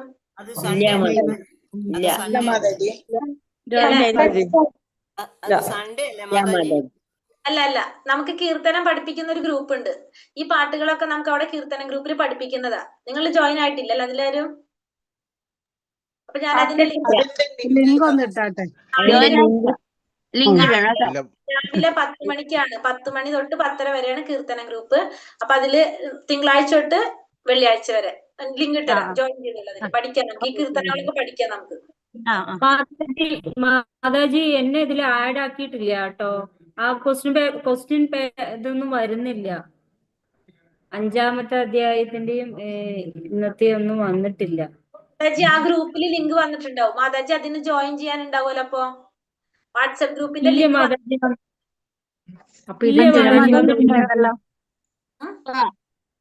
അഞ്ജന മാതാജി ഇട്ടുണ്ടായിരുന്നു പറയാം. എല്ലാ ഗ്രൂപ്പിലും ലിങ്ക് ഇട്ടുണ്ടായിരുന്നു. അപ്പൊ അതൊന്ന് നോക്കി നോക്കിയാൽ മാതാജി അതിൽ ലിങ്ക് ഉണ്ടാവും ഒന്ന് കേറാനായിട്ട്. ഇല്ല മാതാജി വന്നിട്ടില്ല, ഞാൻ നോക്കി. അല്ല, ഗ്രൂപ്പിൽ ലിങ്ക് വന്നിട്ടുണ്ടാവും. ക്വസ്റ്റ്യൻ ഇടണോടത്ത് കാണുന്നില്ല എന്നാ പറയുന്നത്. അതായത് വാട്സപ്പ് ഗ്രൂപ്പിൽ ഇല്ല എന്നാണോ പറയണേന്ന് ചോദിക്കേ. അല്ല ഇത് വേറെ ഗ്രൂപ്പ് ജോയിൻ ചെയ്യാൻ പറഞ്ഞൊരു ഇത് വന്നിട്ടുണ്ടായിരുന്നില്ലേ? അത് ജോയിൻ ചെയ്താൽ മതി. ജോയിൻ ചെയ്തിട്ടില്ല മാതാജി, അതുകൊണ്ടായിരിക്കും മാതാജിക്ക് ക്വസ്റ്റ്യൻ കിട്ടാത്തത്. L2 group. അങ്ങനെ ഒരു ഗ്രൂപ്പേ വന്നിട്ടില്ല മാതാജി ഇതില്. ആ ഗ്രൂപ്പ് നമ്മൾ തന്നെ കേറും മാതാജി, നമ്മൾ തന്നെയാണ് കേറുന്നത് ആ ഗ്രൂപ്പില്. പക്ഷെ അതിന്റെ വാട്സാപ്പ് ഗ്രൂപ്പ് മാതാജി ഏത് ഗ്രൂപ്പിലായിരുന്നു? 8യുടെ 2, 3, 4 അതിൽ ഏത് ഗ്രൂപ്പിലായിരുന്നു? L2 ആണ്, 11 അങ്ങനെ ഉള്ളതിലല്ലേ? ഇതിലിപ്പോ ഇത് 8യുടെ ഗ്രൂപ്പ് അത് മാത്രം എഴുതിയിട്ടുള്ളൂ. അതില് 8യുടെ നമ്പറും കൂടി ഉണ്ടാവും. L1 L2 ഉണ്ടാവും. L2 ആണ് നമ്മള്. അല്ല, ഇല്ല, ഗ്രൂപ്പിന്റെ നമ്പർ എത്രയാ മാതാജിയുടെ? 8യുടെ L2 ഇല്ല. എന്റെ L2 ആണ് ഞാൻ ഉള്ളതുണ്ടായിരുന്നത്. L2 ഇല്ല അതിലിപ്പോ. L2ന്റെ ഗ്രൂപ്പ് ഇല്ല. ശരി, അത് പോട്ടെ. മാതാജി 8യുടെ ഗ്രൂപ്പിലുണ്ടല്ലോ, ഏതെങ്കിലും ഗ്രൂപ്പിലുണ്ടല്ലോ, അതുമേ ഗ്രൂപ്പ് നമ്പർ എഴുതിയിട്ടുണ്ടോ? എത്രാമത്തെ നമ്പറാണ് ആ ഗ്രൂപ്പ്? അല്ലെങ്കിൽ അവിടെ പോസ്റ്റ് ചെയ്യാൻ ലിങ്ക്? നമ്മുടെ 59 മാതാജി. ഹരേ കൃഷ്ണ മാതാജി, നമുക്ക് ആർക്കെങ്കിലും മെസ്സേജ് ഇട്ടാൽ മതി മാതാജി, ഗ്രൂപ്പിൽ ആഡ് ചെയ്യാം. എന്നാ അങ്ങനെ ചെയ്യും, മെസ്സേജ് ഇട്ട് കൊടുക്കൂട്ടാ. Okay okay okay. Hare Krishna മാതാജി. അതായത് നമ്മുടെ ഗ്രൂപ്പിൽ നിങ്ങൾ മെസ്സേജ് ഒന്ന് നോക്കിയാൽ മതി. അപ്പൊ നമുക്ക് അറിയുണ്ടാവില്ലല്ലോ ചിലപ്പോ. അപ്പൊ മെസ്സേജസ് നോക്കി നോക്കാം ആ ഗ്രൂപ്പിൽ വരുന്നത്. കാരണം ഇപ്പൊ കുറച്ച് പേരല്ലേ ഉള്ളൂ. അപ്പൊ നമുക്ക് ഈ 4 ഗ്രൂപ്പിന്റെ ആവശ്യം ഇല്ലാത്തതുകൊണ്ട് ഒരു ഗ്രൂപ്പ് ആക്കിയത്. ഇപ്പൊ നമ്മള് ധ്യാനയോഗത്തില് 6ാമത്തെ അധ്യായത്തില് 1 മുതൽ 4 വരെയുള്ള ശ്ലോകങ്ങളിൽ എന്തിനെ കുറിച്ചാ പറയണത്? നിസ്സംഗതയിലൂടെ യോഗത്തിൽ മുന്നേറാം. നമ്മള് നിസ്സംഗത കൊണ്ട്, വേറൊരു വഴിയില്ലാത്ത പോലെ നിസ്സംഗത കൊണ്ട് ഒന്നിനോടും ബന്ധമില്ലാതെ യോഗയിലും മുന്നേറുക. 5 മുതൽ 9 വരെ നിസ്സംഗതയോടെ പ്രവർത്തിക്കുക, ഒന്നിനോടും അടുപ്പമില്ലാതെ അല്ലെ, അങ്ങനെ പ്രവർത്തിക്കുക. 10 മുതൽ 32 വരെ യോഗ പരിശീലനത്തിന്റെ ഘട്ടങ്ങളെ കുറിച്ചാണ് പറയുന്നത്.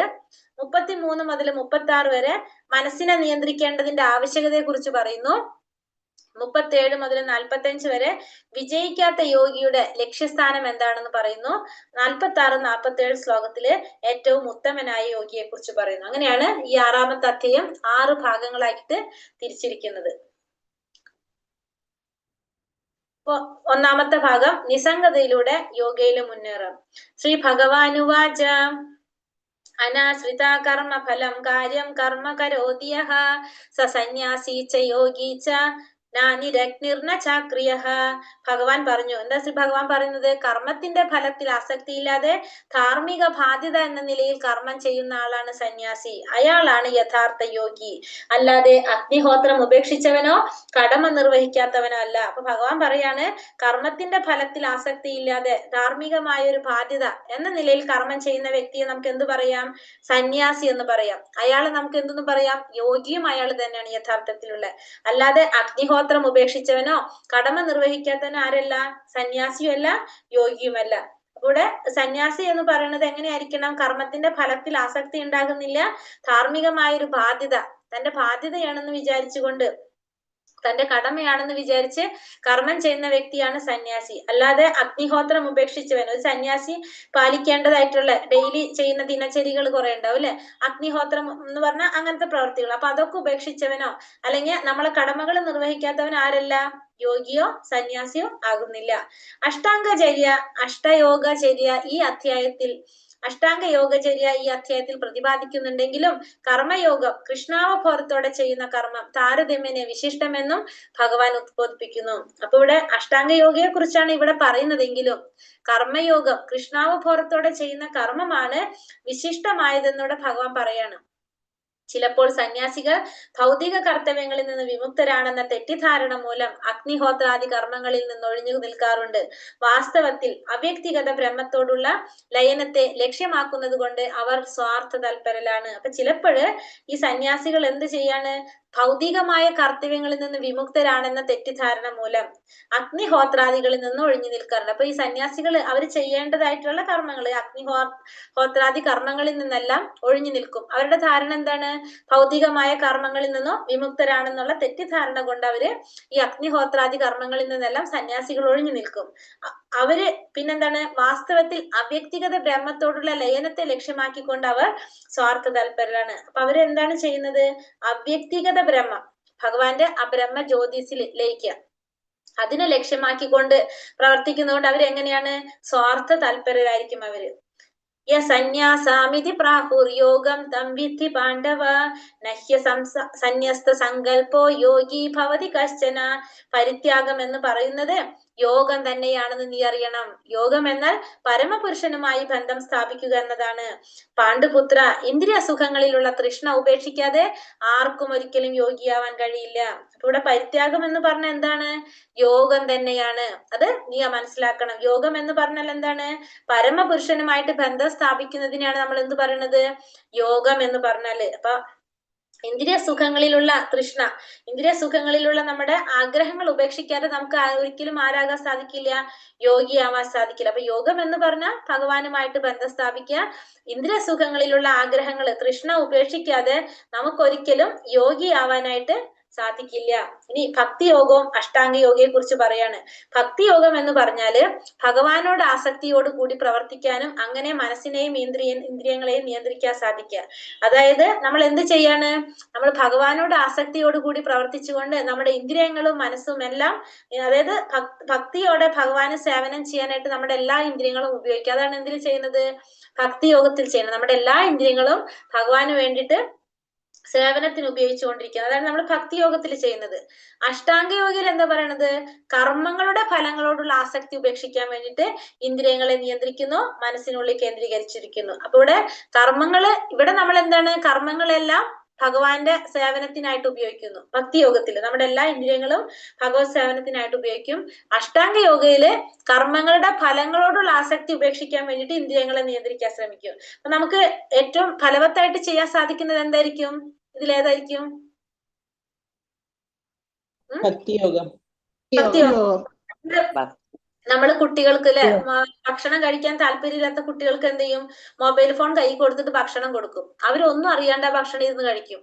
അതേപോലെ നമ്മള് ഭക്തിയോഗം പ്രാക്ടീസ് ചെയ്യുമ്പോൾ നമ്മളെ ഇന്ദ്രിയങ്ങൾ കൃഷ്ണാവബോധത്തിൽ വ്യാപരിപ്പിക്കുമ്പോൾ എന്താ സംഭവിക്കുന്നത്? നമ്മൾ പോലും അറിയാതെ നമ്മൾ ഭഗവാനിലേക്ക് അടുക്കും, നമുക്ക് ഭക്തി വന്നുകൊണ്ടിരിക്കും അല്ലെ? നമ്മുടെ ഇന്ദ്രിയങ്ങളെ നമ്മൾ എന്തിലേക്ക് തിരിച്ചു? ഭഗവാനിലേക്ക് തിരിച്ചു. പക്ഷെ അഷ്ടാംഗയോഗയിൽ എന്താ പറയുന്നത്? കർമ്മങ്ങളുടെ ഫലങ്ങളോടുള്ള ആസക്തി ഉപേക്ഷിക്കാനായിട്ട്, ചെയ്യുന്ന കർമ്മം ചെയ്യും, അതിന്റെ ഫലത്തിനോടുള്ള ആസക്തി ഉപേക്ഷിക്കാനായിട്ട് എന്ത് ചെയ്യും? ഇന്ദ്രിയങ്ങളെ നിയന്ത്രിക്കാൻ ശ്രമിക്കും. അത് നമുക്ക് എപ്പോഴും നടന്നു വരില്ല.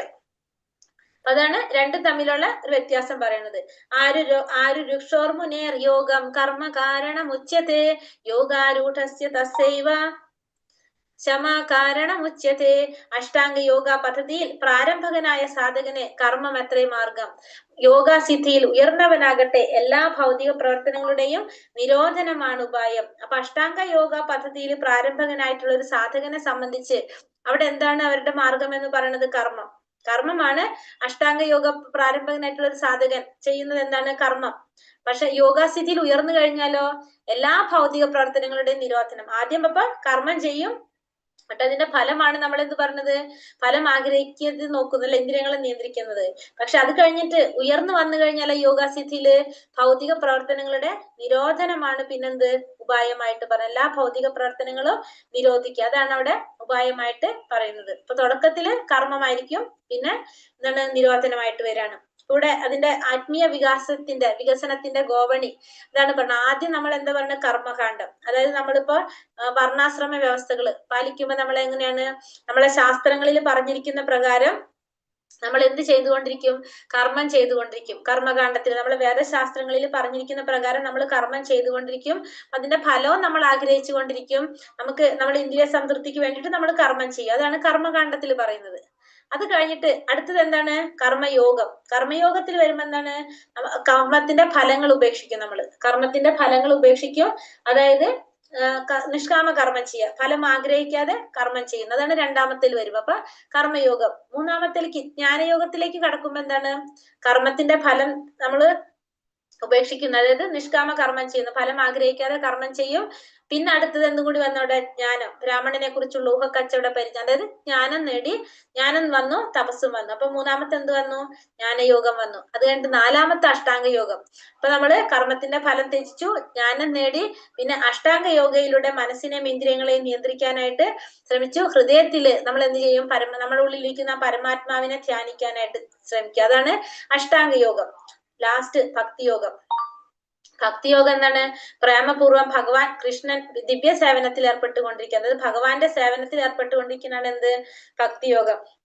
ഒന്നുകിൽ നമുക്ക് എന്ത് ചെയ്യാം? ഈ കർമ്മകാന്ഡം, കർമ്മയോഗം, ജ്ഞാനയോഗം, അഷ്ടാംഗ യോഗം, ഇങ്ങനെ സ്റ്റെപ്പ് ബൈ സ്റ്റെപ്പ് ആയിട്ട് ഓരോന്ന് ചെയ്ത് നമുക്ക് ഭക്തിയോഗത്തിലേക്ക് എത്താം. അല്ലെങ്കിൽ നമുക്ക് നേരിട്ടും എന്ത് ചെയ്യാം? ഭക്തിയോഗത്തിലേക്ക് കിടക്കാം. നമ്മൾ ഒന്നാമത്തെ ലെവലിൽ പറഞ്ഞിട്ടുണ്ടായിരുന്നു അല്ലെ? സ്റ്റെപ്പ് കയറി പോകുന്നതും പിന്നെ അതുപോലെ തന്നെ എന്താണ് ലിഫ്റ്റിൽ പോകുന്നതും തമ്മിലുള്ള വ്യത്യാസം. ഒന്നുകിൽ നമുക്ക് ഇങ്ങനെ സ്റ്റെപ്പ് കയറി ഭക്തിയോഗത്തിലെത്താം, അതല്ലെങ്കിൽ നേരെ നമുക്ക് ലിഫ്റ്റിൽ പോകാം. അപ്പൊ നമുക്ക് എങ്ങനെയും പോകാം, പക്ഷെ ഏറ്റവും നല്ലത് അപ്പൊ എന്താണ്? എപ്പോഴും ഭക്തിയോഗം തന്നെയാണ്. ഭക്തിയോഗം അപ്പൊ എപ്പോഴും നമുക്ക് ഡയറക്റ്റ്, കാരണം അതാണ് നമുക്ക് എളുപ്പത്തിൽ ചെയ്യാൻ സാധിക്കുന്നത്. ഇപ്പൊ നമ്മള് ജ്ഞാനയോഗം, കർമ്മയോഗം ചെയ്യണമെങ്കിൽ നമ്മൾ എന്ത് ചെയ്യണം? കർമ്മത്തിന്റെ ഫലങ്ങൾ ഉപേക്ഷിക്കണം അല്ലെ? ആ കർമ്മങ്ങൾ നമുക്ക് ചെയ്യാൻ സാധിക്കാവുന്ന രീതിയിലുള്ളതായിരിക്കണം. ജ്ഞാനയോഗം നമുക്ക് എന്ത് വേണം? അറിവ് നേടാൻ ശ്രമിക്കണം. നമുക്ക് അത്യാവശ്യം എന്ത് വേണ്ടി വരും? അറിവ് നേടണമെങ്കിൽ ബുദ്ധി വേണം. അതായത് എല്ലാതും വേറൊന്നിനെ ആശ്രയിച്ചിരിക്കുന്നുണ്ട് അതൊക്കെ. പക്ഷെ ഭക്തിയോഗം എന്താണ്? ഒന്നുമില്ല, നമുക്ക് എന്ത് ചെയ്താൽ മതി? ഭഗവാന് സേവനം ചെയ്താൽ മാത്രം മതി. അപ്പൊ നമുക്ക് ഏറ്റവും ശ്രേഷ്ഠമായതും നമുക്ക് പരിപൂർണം നേടാൻ എളുപ്പമുള്ളത് എന്ത് തന്നെയാണ്? ഭക്തിയോഗം തന്നെയാണ്. ബാക്കി ജ്ഞാനയോഗ ആയാലും കർമ്മയോഗ ആയാലും ഇതൊക്കെ എന്താണ്? വേറെ ഒന്നിനെയും കൂടി അത് ആശ്രയിക്കും എപ്പോഴും. ജ്ഞാനയോഗം നമ്മൾ പറഞ്ഞു നമുക്ക് ബുദ്ധി ഉണ്ടാവണം, നമുക്ക് പറയുന്നത് മനസ്സിലാക്കാൻ സാധിക്കണം, കേൾക്കുന്നത് നമുക്ക് പഠിക്കാൻ മനസ്സിലാക്കാൻ സാധിക്കണം. കർമ്മയോഗത്തിലാണെങ്കിലും നമ്മൾ എന്താണ്? കർമ്മം ചെയ്യുമ്പോൾ അതിന് നമുക്ക് കുറെ സാധനങ്ങളും കാര്യങ്ങളും ആവശ്യം വരും. ഒക്കെ നമുക്ക് വേറെ ഒന്നിനെ ഡിപ്പെൻഡ് ചെയ്യാണ് അതൊക്കെ. പക്ഷെ ഭക്തിയോഗം അങ്ങനെയല്ല, നമുക്ക് നേരിട്ട് എന്ത് ചെയ്യാൻ സാധിക്കും? ഭഗവാന് സേവനം ചെയ്യുന്നതാണ് എന്ത്? ഭക്തിയോഗം. അപ്പൊ ഏറ്റവും ശ്രേഷ്ഠമായത് ഏതാണ്? ഭക്തിയോഗമാണ്. യഥാ ഹിന്നേന്ദ്രിയാർത്ഥേഷു ന കർമ്മസ്വനുഷജ്ജതേ സർവസങ്കൽപ സന്യാസി യോഗാരൂഢസ്തദോച്യത്തെ. ഭൗതിക തൃഷ്ണകളെല്ലാം ത്യജിച്ച് ഇന്ദ്രിയ സുഖങ്ങൾക്ക് വേണ്ടിയോ ഫലം ഉദ്ദേശിച്ചോ യാതൊന്നും പ്രവർത്തിക്കാത്ത ആളെ യോഗാരൂഢൻ എന്ന് പറയാം. അപ്പൊ ഭൗതികമായ തൃഷ്ണകള്, ഭൗതികമായിട്ടുള്ള ആഗ്രഹങ്ങളെല്ലാം ത്യജിച്ച് ഇന്ദ്രിയ സുഖങ്ങൾക്ക് വേണ്ടിയോ ഫലം ഉദ്ദേശിച്ചോ യാതൊന്നും പ്രവർത്തിക്കാത്ത വ്യക്തിയെ നമുക്ക് എന്ത് പറയാം? യോഗാരൂഢൻ എന്ന് പറയാൻ സാധിക്കും. അപ്പൊ ഭൗതികമായിട്ടുള്ള ആഗ്രഹങ്ങളെല്ലാം മാറ്റി ഇന്ദ്രിയ സുഖങ്ങൾക്ക് വേണ്ടി അല്ലെങ്കിൽ ഫലം ഉദ്ദേശിച്ചുകൊണ്ട് ഒന്നും പ്രവർത്തിക്കാത്ത വ്യക്തിയാണ് ആര്? യോഗാരൂഢൻ. ഭൗതികമായ ആഗ്രഹങ്ങളില്ല, ഇന്ദ്രിയ സുഖങ്ങൾക്ക് വേണ്ടിയോ ഫലം ഉദ്ദേശിച്ചുകൊണ്ടോ ഒന്നും പ്രവർത്തിക്കുന്നില്ല വ്യക്തി. അങ്ങനെയുള്ള വ്യക്തിയെ യോഗാരൂഢൻ എന്ന് പറയാനായിട്ട് സാധിക്കും. ഒന്നാമത്തെ ഭാഗം നമ്മൾ കണ്ടു. ഇനി അടുത്തത് നിസ്സംഗതയോടുകൂടി പ്രവർത്തിക്കുക. എന്തുകൊണ്ടാണ് എനിക്ക് ശുദ്ധബോധം ലഭിക്കില്ല? അത് കാരണം ശരീരത്തിലല്ല, മനസ്സിലാണ് പ്രവർത്തിക്കുന്നത്. അപ്പൊ നമ്മള് മനസ്സിനെയാണ് നമുക്ക് നിയന്ത്രിക്കേണ്ടത് ഇവിടെ അല്ലെ, യോഗ പദ്ധതിയിലൂടെ. നമുക്ക് നോക്കാം. ഉത്തരേതാത്മനാത്മാനം ആത്മനാമവസാദയേത് ആത്മൈവാഹ്യാത്മനോ ബന്ധുർ ആത്മൈവാരിപുരാത്മനഃ.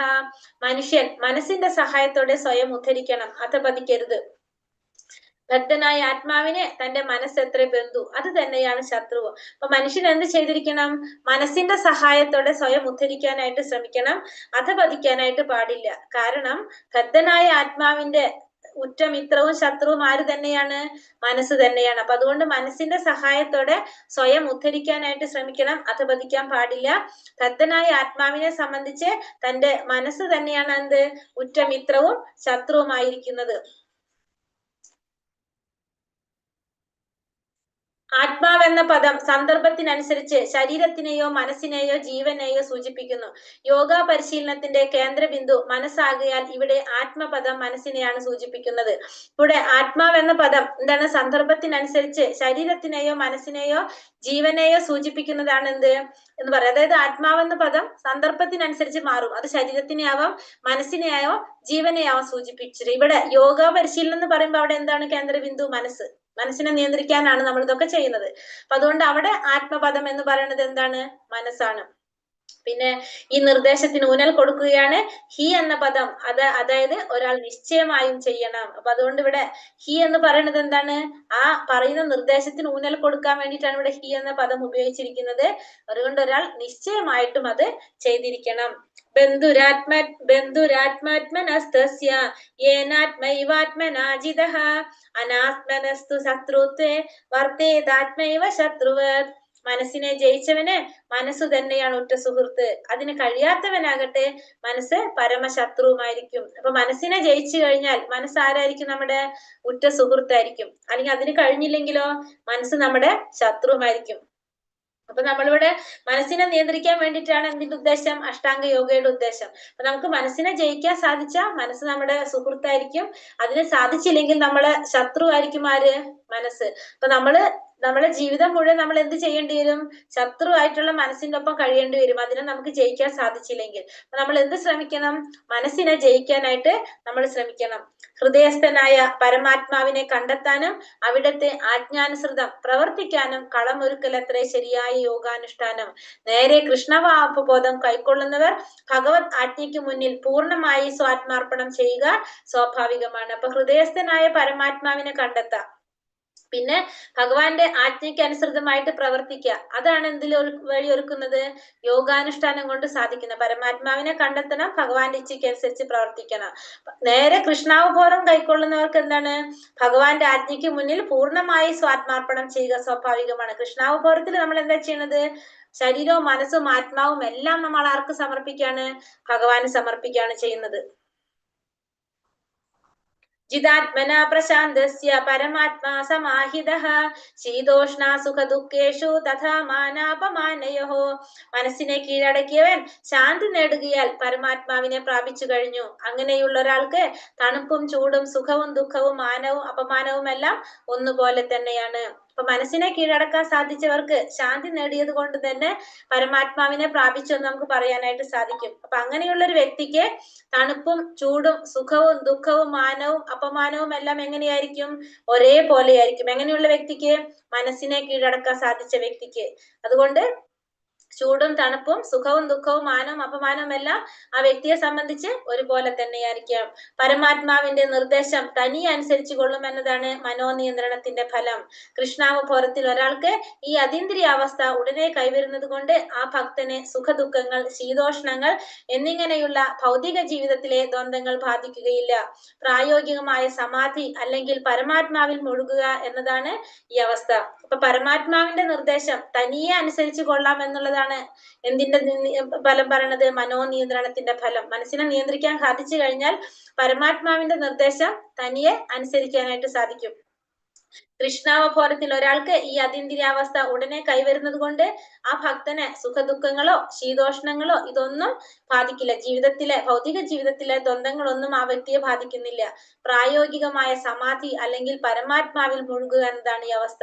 അപ്പൊ കൃഷ്ണാവബോധത്തിൽ മുഴുകിയിരിക്കുന്ന ഒരു വ്യക്തി, അങ്ങനെയുള്ള വ്യക്തിക്ക് എന്താണ്? സുഖദുഃഖങ്ങളോ ശീതോഷ്ണങ്ങളോ അതായത് ഭൗതിക ജീവിതത്തിലുള്ള ദ്വന്ദ്ങ്ങളൊന്നും ആ വ്യക്തിയെ ബാധിക്കുന്നില്ല. അപ്പൊ പ്രായോഗികമായി സമാധി അല്ലെങ്കിൽ പരമാത്മാവിൽ മുഴുകുക എന്നതാണ് ഈ ഒരു അവസ്ഥ ആയിട്ട് പറയുന്നത്. അപ്പൊ നമുക്ക് കൃഷ്ണാവബോധത്തിൽ മുഴുകി കഴിഞ്ഞിട്ടുണ്ടെങ്കിൽ ആ വ്യക്തിയെ സംബന്ധിച്ച് സുഖദുഃഖങ്ങള് ശീതോഷ്ണങ്ങള് ഇതൊന്നും അത് ഭൗതിക ജീവിതത്തിലെ യാതൊരു ദ്വന്ദ്ങ്ങളും ആരെ ബാധിക്കുന്നില്ല? ഈ കൃഷ്ണാവബോധത്തിൽ മുഴുകിയ വ്യക്തിയെ ബാധിക്കുന്നില്ല. കാരണം ആ വ്യക്തി ആരിലും മുഴുകി കഴിഞ്ഞു? ഭഗവാനില് മുഴുകി കഴിഞ്ഞു.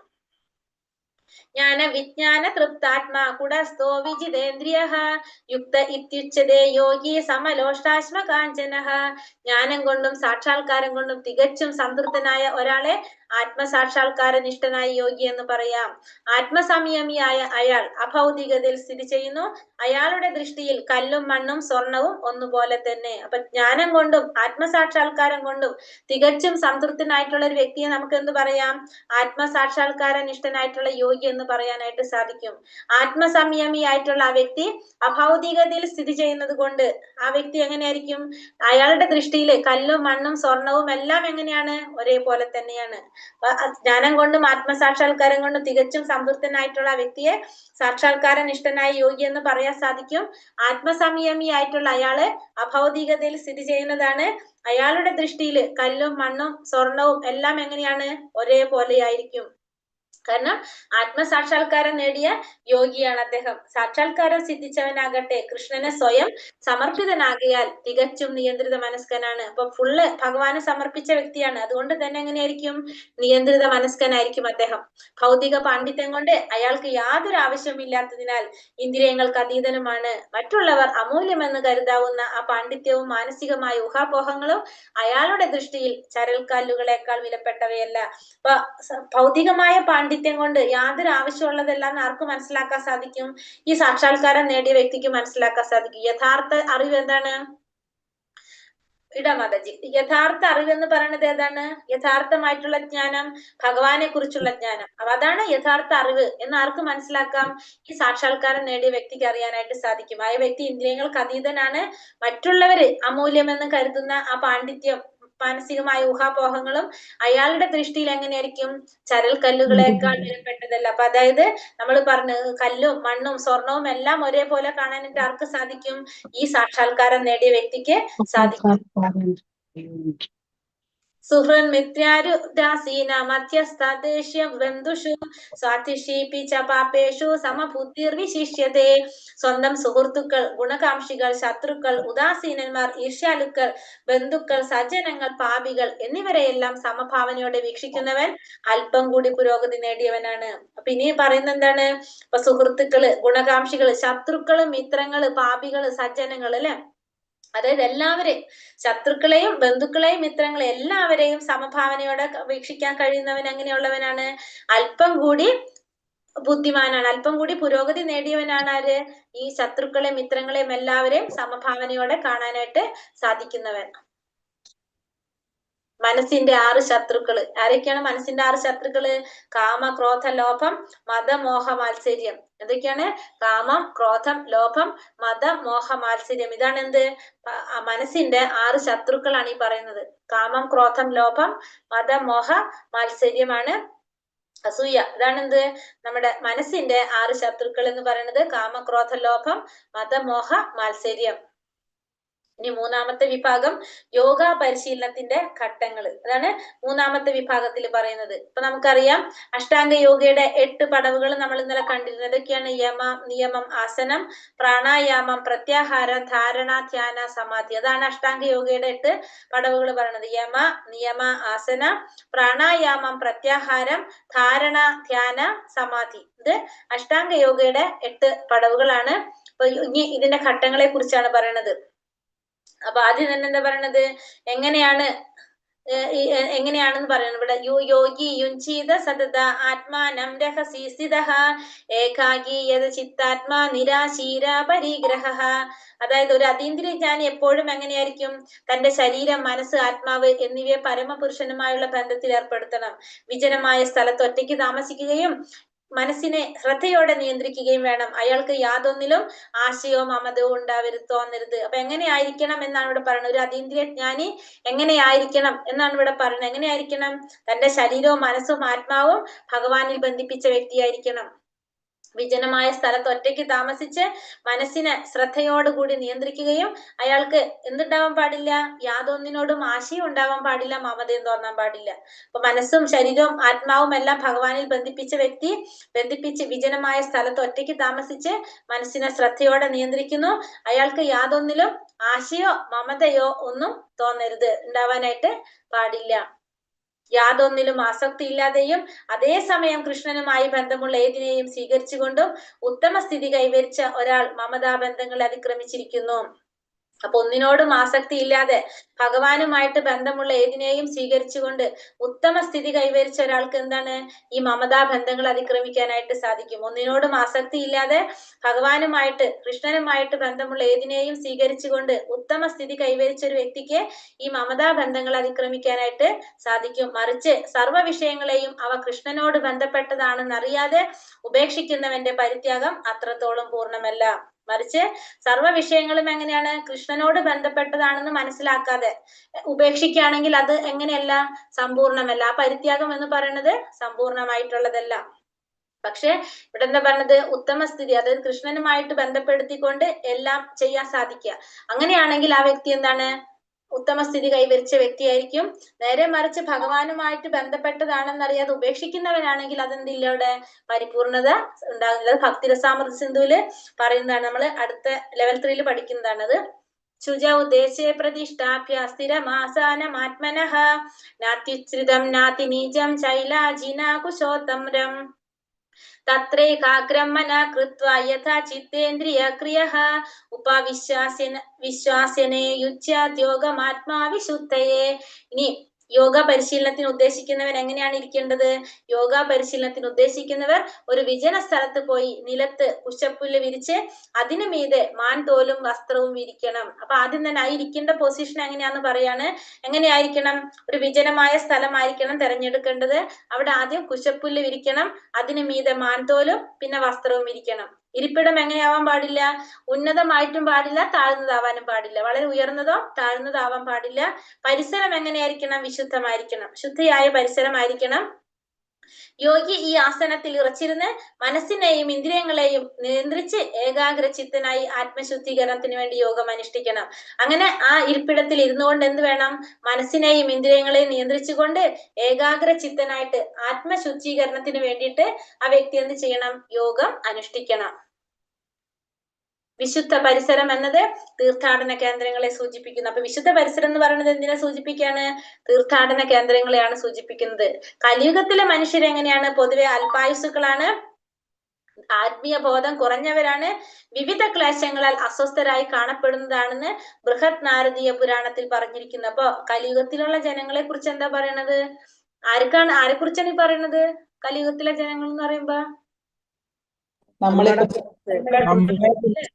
നമ്മളെ പറയുന്നത് എന്താ പറയണത്? നമ്മളെ കുറിച്ച് മനുഷ്യർ അല്പായുസുക്കളാണ്, ആത്മീയ ബോധം കുറഞ്ഞവരാണ്, ക്ലേശങ്ങൾ കൊണ്ട് അസ്വസ്ഥരാ കാണപ്പെടുന്നവരാണ് നമ്മൾ എന്ന് ബൃഹത് നാരദീയ പുരാണത്തിൽ പറഞ്ഞിരിക്കുകയാണ്.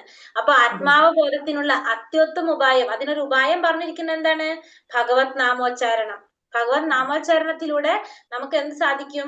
ഇതിൽ നിന്ന് മോചനം തേടാനായിട്ട് സാധിക്കും. നമ്മൾ അല്പായുസുക്കളും ആത്മീയമായ ബോധം കുറഞ്ഞവരും പലതരത്തിലുള്ള ക്ലേശങ്ങൾ കൊണ്ട് അസ്വസ്ഥരായി കാണപ്പെടുന്നവരുമാണ്.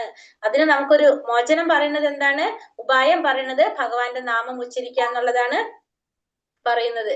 സമം കായ ശിരോ ഗ്രീവം ധാരയന്നാചലം സ്ഥിരഃ സംപ്രേക്ഷ്യ ശിഖ്രാഗം സ്വം ദിശ്ചാനാവലോകയാൻ പ്രശാന്താത്മവിഗതഭിർ ബ്രഹ്മചാരി വ്രതേ സ്ഥിതഃ മനഃസംയമമച്ചിത്തോ യുക്ത ആസീത മത്പരഃ. തന്റെ ശരീരവും മനസ്സും കഴുത്തും ഋജുരാഗയിൽ നിർത്തിക്കൊണ്ട് യോഗി നാസാഗ്രത്തിൽ ദൃഷ്ടി ഉന്നണം. ഇവിടെ എന്താ വേണ്ടത്? ശരീരവും കഴുത്തും ഋജുരേഖയിൽ നിർത്തിക്കൊണ്ട്, നമ്മൾ ഈ പിക്ചറിൽ കാണുന്ന പോലെ എങ്ങനെയായിരിക്കണം? ശരീരവും കഴുത്തും ഋജുരേഖയിൽ നേർരേഖയിൽ നിർത്തി നാസാഗ്രത്തിൽ ദൃഷ്ടി ഉന്ന, മൂക്കിന്റെ അഗ്രത്തില് അവിടേക്ക് ദൃഷ്ടി ഉന്നിക്കൊണ്ട് സ്വസ്ഥവും നിയന്ത്രിതമായ മനസ്സോടുകൂടി നിർഭയനായി ബ്രഹ്മചാരി നിഷ്ഠനായി സ്വഹൃദയസ്ഥനായ ഭഗവാൻ എന്ത് ചെയ്യണം? ജീവിതത്തിന്റെ ആത്യന്തിക ലക്ഷ്യം എന്ന് ഗ്രഹിച്ച് ധ്യാനിക്കണം.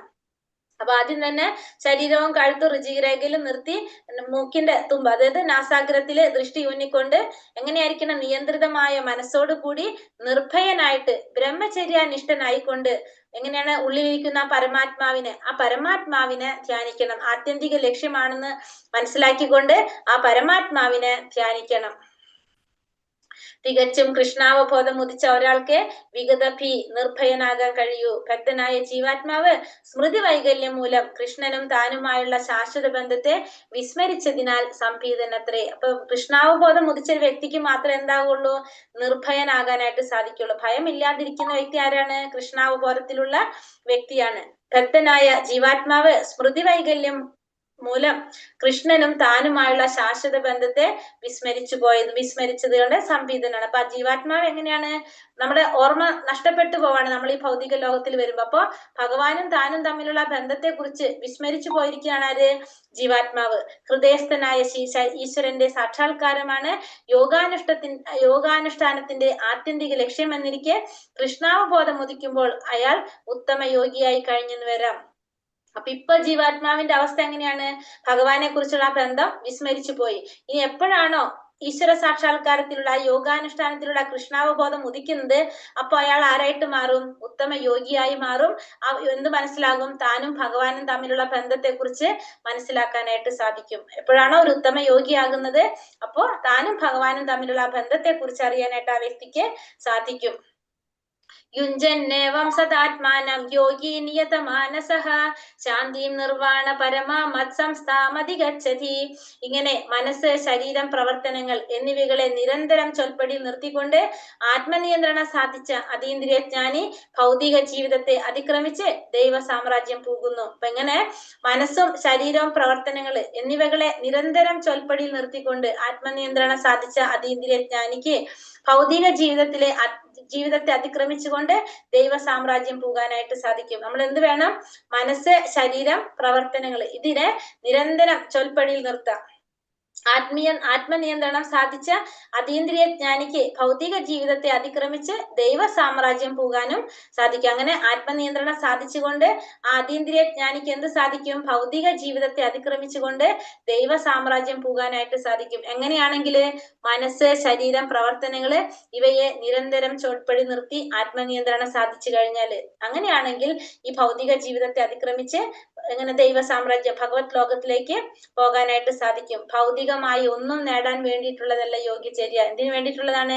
ഭൗതികത്വത്തെ സമ്പൂർണമായി നിർത്താൻ വേണ്ടി. ഈ ഭൗതികത നിർത്താൻ വേണ്ടിയിട്ടാണ് എന്ത് പറയുന്നത്?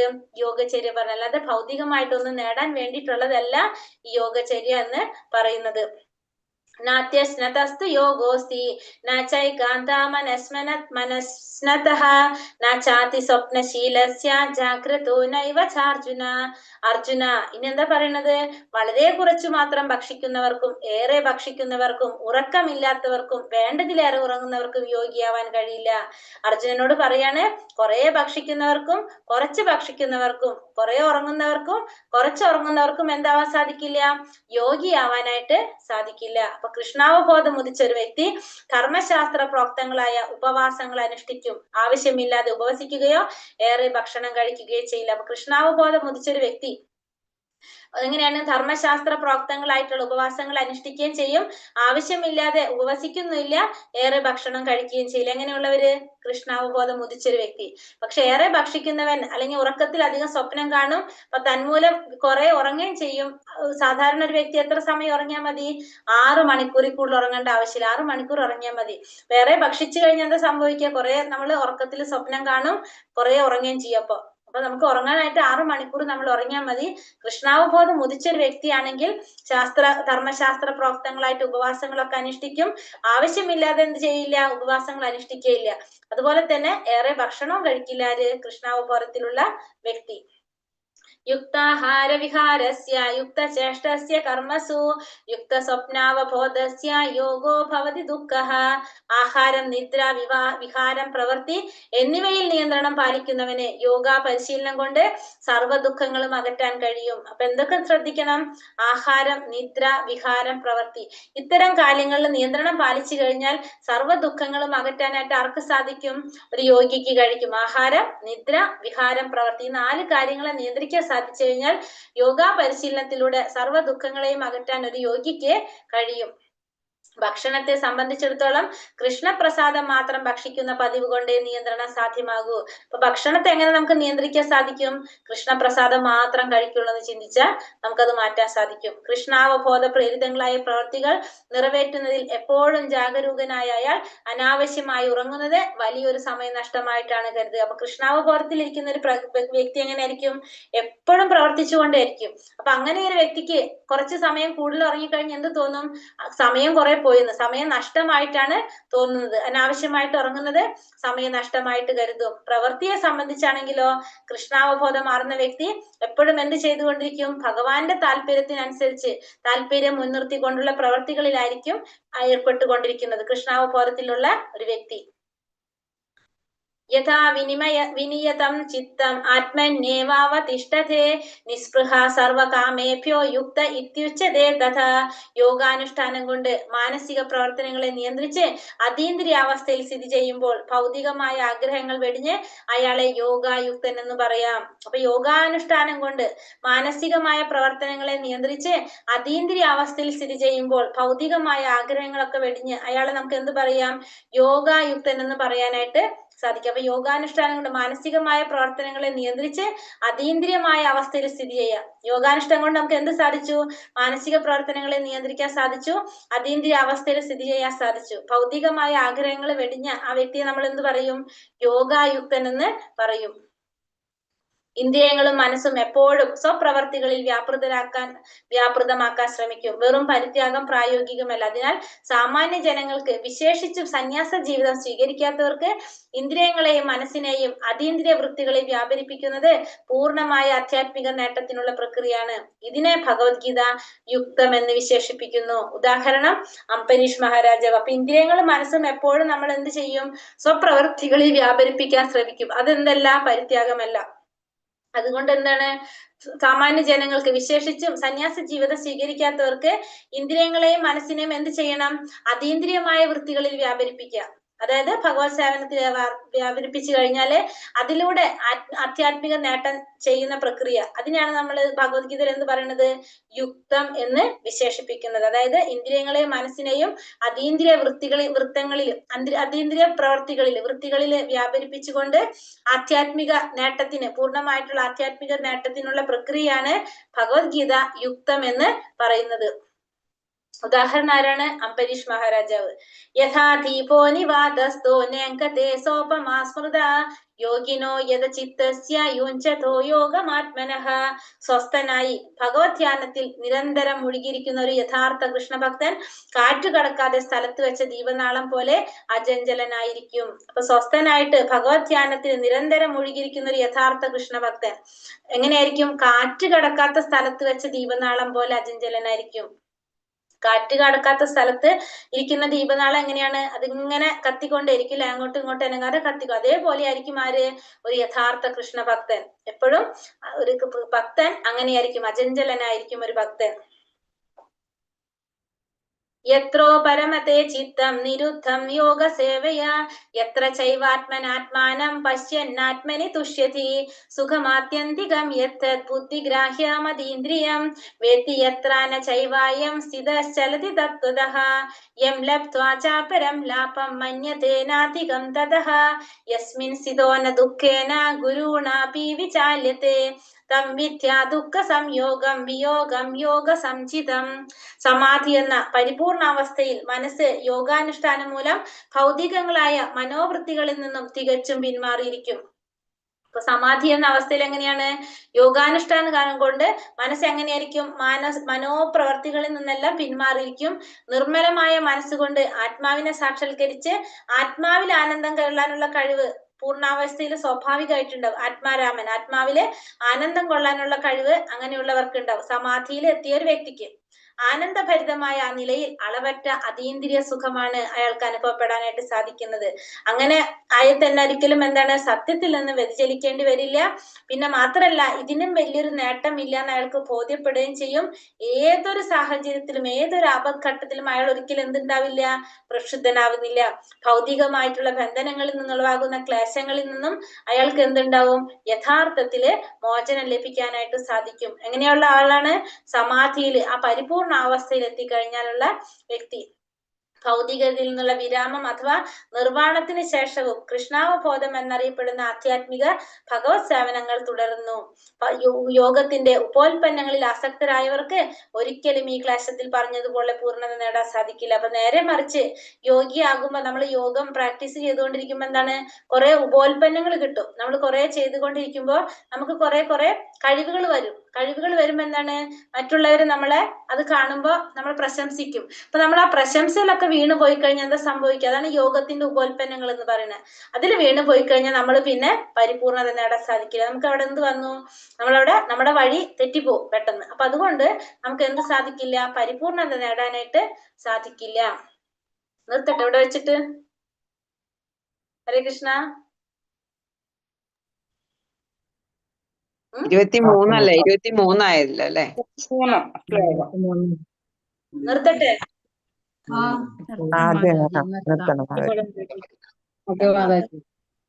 ഒന്നും ടോട്ടൽ 47 ഉള്ളൂ. ടോട്ടൽ 47 ഉള്ളൂ. മതി, നിർത്തി. ഞാൻ ഓർത്ത് നാളെ പകുതി എടുക്കാം. ഇന്ന് ആരും ഒന്നും മിണ്ടാണ്ടായപ്പോ 23 വരെ എത്തിച്ചതാ. ഹരേ കൃഷ്ണ. അപ്പൊ നമ്മള് പകുതി എടുത്തു. ഇപ്പൊ നമുക്ക് ക്വസ്റ്റ്യൻ ആൻസർ നോക്കാം. അപ്പൊ അതിലെന്തെങ്കിലും സംശയങ്ങൾ ഉണ്ടെങ്കിൽ ഒന്നും കൂടി പറഞ്ഞു കേട്ടോ.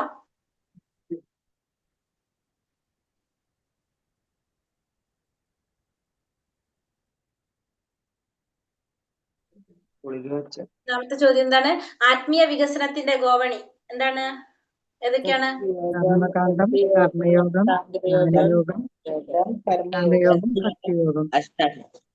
ആദ്യം നമ്മൾ പറഞ്ഞു കർമ്മകാണ്ഡം. കർമ്മകാണ്ഡത്തിന്റെ പ്രത്യേകത എന്താണ്? നമ്മൾ കർമ്മം ചെയ്യും, അതിന്റെ ഫലവും നമ്മൾ ആഗ്രഹിക്കും. ശാസ്ത്രങ്ങളിൽ പറഞ്ഞിരിക്കുന്ന പ്രകാരം നമ്മൾ കർമ്മങ്ങൾ ആഗ്രഹിക്കും. അതായത് വർണ്ണാശ്രമൊക്കെ ചെയ്യുന്നത്, നമുക്ക് ഓരോരുത്തർക്കും പറഞ്ഞിരിക്കുന്ന കടമകളും ഉത്തരവാദിത്തങ്ങളൊക്കെ ചെയ്തു പോകുന്നത്. അതാണ് ഫസ്റ്റത്തെ. രണ്ടാമത്തെ നമ്മള് കർമ്മയോഗം. കർമ്മയോഗത്തിൽ എന്താ പറഞ്ഞത്? കർമ്മം ചെയ്യും, നിഷ്കാമ കർമ്മം, ഫലം ആഗ്രഹിക്കാതെ കർമ്മം ചെയ്യും. പിന്നത്തെ നമ്മൾ എന്ത് പറഞ്ഞു? ജ്ഞാനയോഗം. ജ്ഞാനയോഗത്തിൽ എന്താണ്? കർമ്മം ചെയ്യും, ഫലം ആഗ്രഹിക്കാതെ ചെയ്തുകൊണ്ടിരിക്കും, പ്ലസ് നമ്മൾ എന്ത് ചെയ്തുകൊണ്ടിരിക്കും? ജ്ഞാനം നേടിക്കൊണ്ടിരിക്കും അല്ലെ? ജ്ഞാനയോഗം. ഇതൊക്കെ നമ്മൾ എന്ത് പറഞ്ഞു? അഷ്ടാംഗയോഗയിലൂടെ നമ്മൾ എന്താണ്? മനസ്സിനെ നിയന്ത്രിച്ച്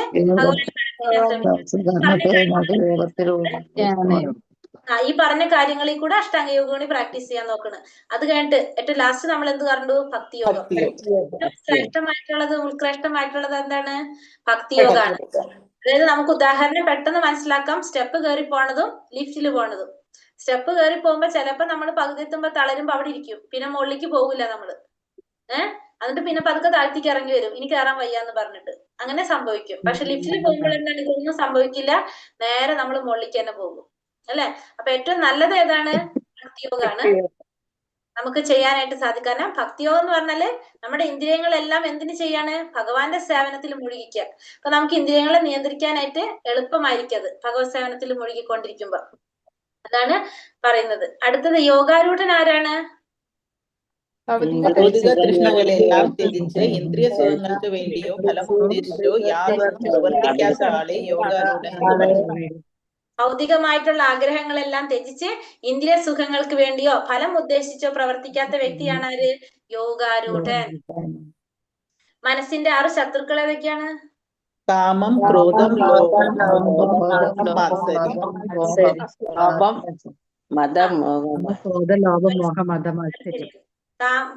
ക്രോധം, ലോഭം, മദം, മോഹം, മാത്സര്യം അല്ലേ? അടുത്തത് മനസ്സിന്റെ വിശുദ്ധ പരിസരം എന്നത് എന്തിനെ സൂചിപ്പിക്കുന്നു?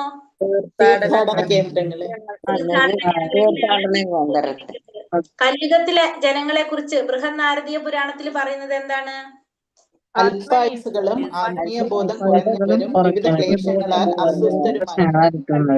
വിവിധ ക്ലേശങ്ങളാൽ അസ്വസ്ഥരുമായി കാണുന്നവരുമാണെന്നാണ് പറയുന്നത്.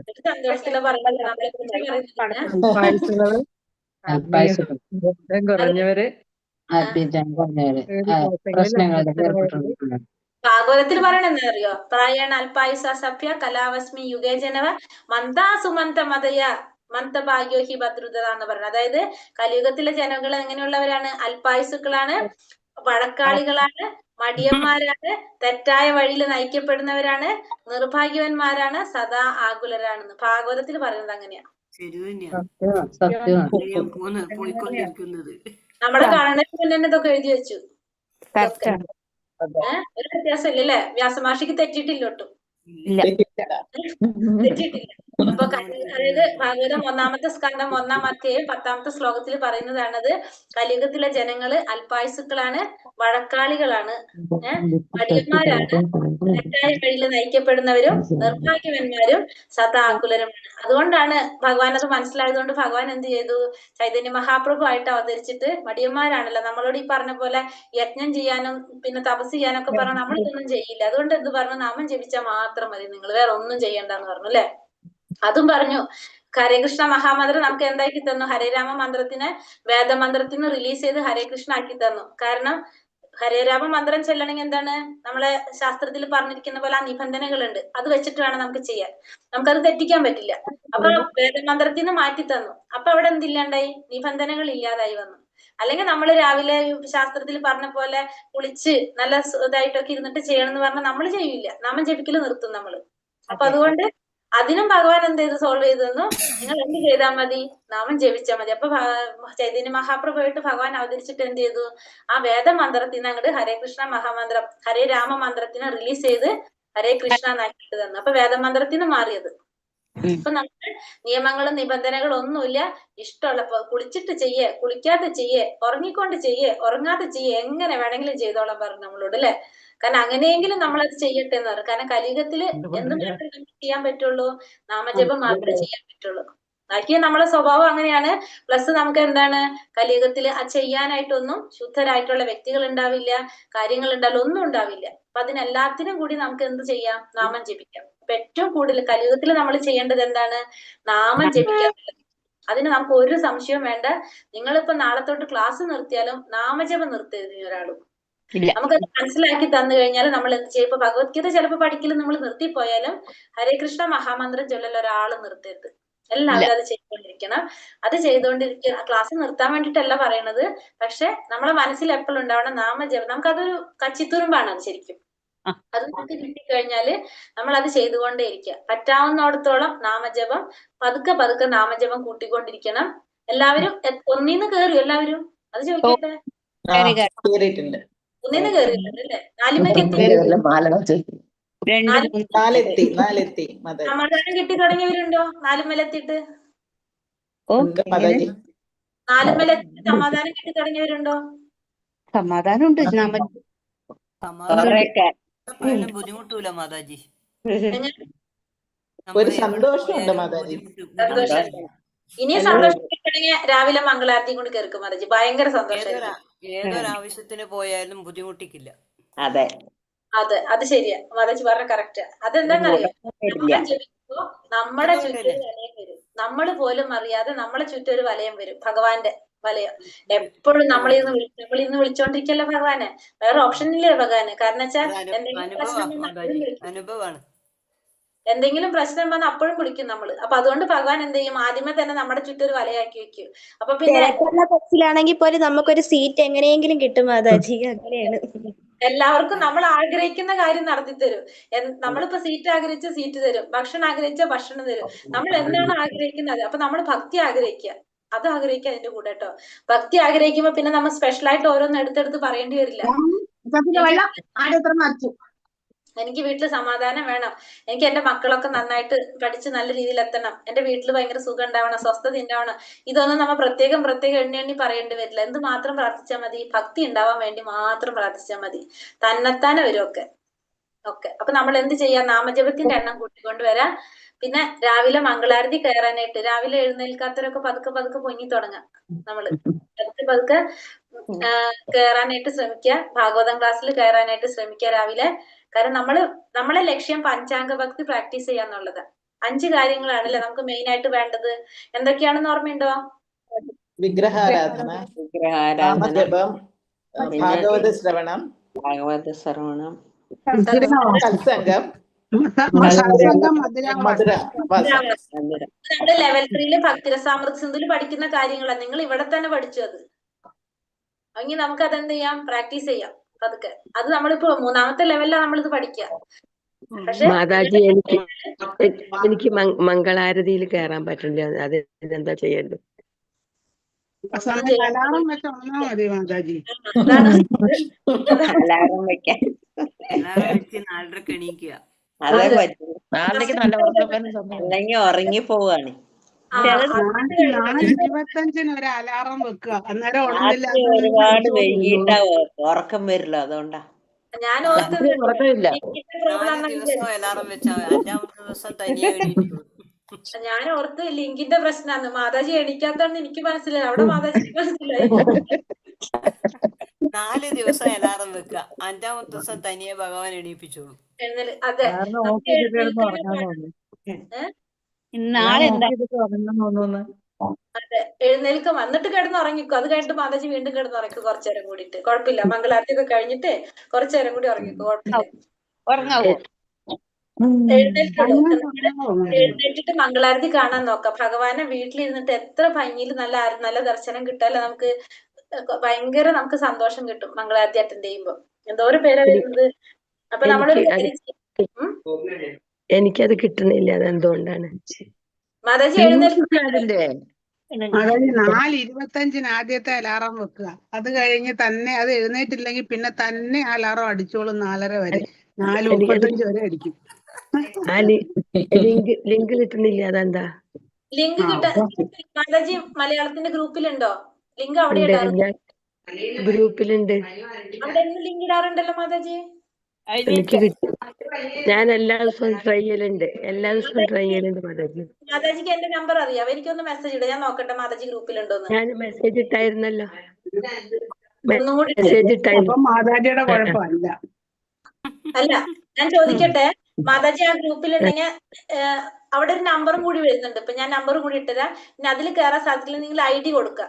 നെറ്റിന്റെ പ്രോബ്ലം ആണെങ്കിൽ ID കൊടുത്താൽ കയറാൻ പറ്റും വേഗം. ID നമ്പർ കൊടുത്തു കഴിഞ്ഞാല് നാളെ നോക്കാം. അപ്പൊ അങ്ങനെ ചെയ്ത് നോക്ക്. നമുക്ക് പറ്റുന്നവര് ചെയ്യാൻ നോക്കാം. ഇപ്പൊ വയ്യായി ഉള്ളവര്, മരുന്ന് കഴിക്കുന്നവര്, അങ്ങനെ ബുദ്ധിമുട്ടുള്ളവര്, ഇപ്പൊ എഴുന്നേറ്റ പ്രശ്നമുള്ളവർ ആരും ചെയ്യണ്ട. നമ്മൾ ആഗ്രഹിക്കുക. അപ്പൊ നമ്മളെ ഭഗവാൻ എല്ലാം മാറ്റി തന്നിട്ട് നമുക്ക് റെഡി ആവാം. അല്ലാത്തവര് പറ്റുന്നവര് കയറാം, മംഗളാരതിയിൽ കയറാം, രാവിലെ ഭാഗവതം ക്ലാസ്സിൽ കയറാം.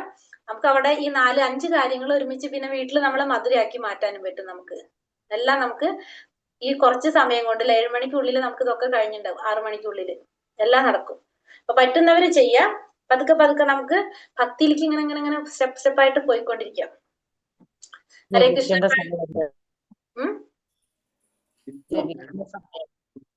ജപിക്കേണ്ട സമയം എല്ലാവരും മാതാജി ഒറ്റയ്ക്ക് ചെയ്യുന്നതിൽ നല്ലതാണ് കൂട്ടത്തിൽ ചെയ്യുന്നത്. ഒറ്റയ്ക്ക് ചെയ്ത ഭഗവാൻ അവിടെ കേൾക്കൂല. ഇവിടെ എല്ലാവരും കൂടി ഒരുമിച്ച് നിവേദനം കൊടുക്കുമ്പോ അവിടെ ഒറ്റയ്ക്ക് ഒരാൾ പറഞ്ഞ ആരെങ്കിലും കേൾക്കുവോ? ഇല്ലേ? നമ്മള് പ്രധാനമന്ത്രിയുടെ ഓഫീസിൽ പോയി നോക്കി, നമ്മൾ ഒറ്റയ്ക്ക് ഒരു പരാതി കൊണ്ട് നിൽക്കാണ്. അവിടെ ഒരു കൂട്ടം പേര് നിൽക്കുമ്പോ പ്രധാനമന്ത്രി ആരെ ആദ്യം വിളിക്കണ്ടാവുക? ആ കൂട്ടത്തിലുള്ളവരെ വിളിക്കുള്ളൂ. അവരെ പ്രശ്നം ആദ്യം സോൾവ് ചെയ്യുന്നുണ്ടാവുക. കാരണം അത് വലിയൊരു ഗ്രൂപ്പാണ്. ഇവിടെ ഇസ്കോൺ ബാംഗ്ലൂരുള്ള എല്ലാവരും 1000 പേര് കയറി നിന്നിട്ട് ഒറ്റയടിക്ക് ഭഗവാനെ വിളിക്കുമ്പോ മാതാജി അവിടെ ഒറ്റയ്ക്ക് ഇരുന്നിട്ട് വിളിച്ച് ആരെങ്കിലും കേൾക്കുവോ? മാതാജി അരമണിക്കൂറുള്ളൂ, അരമണിക്കൂർ കയറിക്കോളൂ. എല്ലാവരും നാമം ജപിക്കാനായിട്ട് എഴുന്നേൽക്കുന്നത് തന്നെയാണ്. പക്ഷെ ആ ഒരു സമയം നമുക്ക് രാവിലത്തെ ഒരു സമയം നമുക്ക് എന്ത് ചെയ്യാൻ ദർശനം എടുക്കാം. നമ്മൾ പറയില്ലേ, എന്താ പറയാ, രാവിലത്തെ ഒരു ദർശനം ശരിക്കും നല്ലതാ. അത് എപ്പോഴും ഭഗവാന്റെ ഒരു ദിവസം നമുക്ക് തുടങ്ങുമ്പോ ഭഗവാനെ കണ്ടുകൊണ്ട് തുടങ്ങണ നല്ലതാ. പറ്റുന്ന പോലെ ചെയ്തോളൂ കേട്ടോ. അടുത്ത ചോദ്യം, അടുത്തത് എന്താണ്? നമ്മുടെ യോഗയുക്തൻ എന്ന് പറയുന്നത് ആരെയാണ്? യോഗാനുഷ്ഠാനം കൊണ്ട് മാനസിക പ്രവർത്തനങ്ങളെ നിയന്ത്രിച്ച് അതീന്ദ്രിയ അവസ്ഥയിൽ സ്ഥിതി ചെയ്യുമ്പോൾ ഭൗതികമായ ആഗ്രഹങ്ങൾ വെടിഞ്ഞ് അയാളെ യോഗയുക്തൻ എന്ന് പറയപ്പെടുന്നു. യോഗാനുഷ്ഠാനം കൊണ്ട് മാനസിക പ്രവർത്തനങ്ങളെ നിയന്ത്രിച്ച് അതീന്ദ്രിയ അവസ്ഥയിൽ സ്ഥിതി ചെയ്യുന്ന ആ വ്യക്തിയെ നമുക്ക് എന്ത് പറയാം? യോഗായുക്തൻ എന്ന് പറയാം. ഭഗവത്ഗീതയിൽ യുക്തം എന്ന് വിശേഷിപ്പിക്കുന്നത് എന്തിനെയാണ്? ഇന്ദ്രിയങ്ങൾ മനസ്സിനെ അതീന്ദ്രമായി പ്രവർത്തിച്ച് അതീന്ദ്രിയ വൃത്തികളെയും വ്യാപരിക്കുന്നത് പൂർണ്ണമായ ആധ്യാത്മിക നേട്ടങ്ങളുടെ പ്രക്രിയയാണ്. ഇതിനെ ഇന്ദ്രിയങ്ങളെയും മനസ്സിനെയും അതീന്ദ്രിയ വൃത്തികളിൽ വ്യാപരിപ്പിക്കുന്ന പ്രക്രിയ ആധ്യാത്മിക നേട്ടത്തിന് വേണ്ടിയിട്ട് ഇന്ദ്രിയങ്ങളെയും മനസ്സിനെയും എന്തിനാണ്? അതീന്ദ്രിയ വൃത്തികളിൽ, അതീന്ദ്രിയമായ പ്രവർത്തികളില്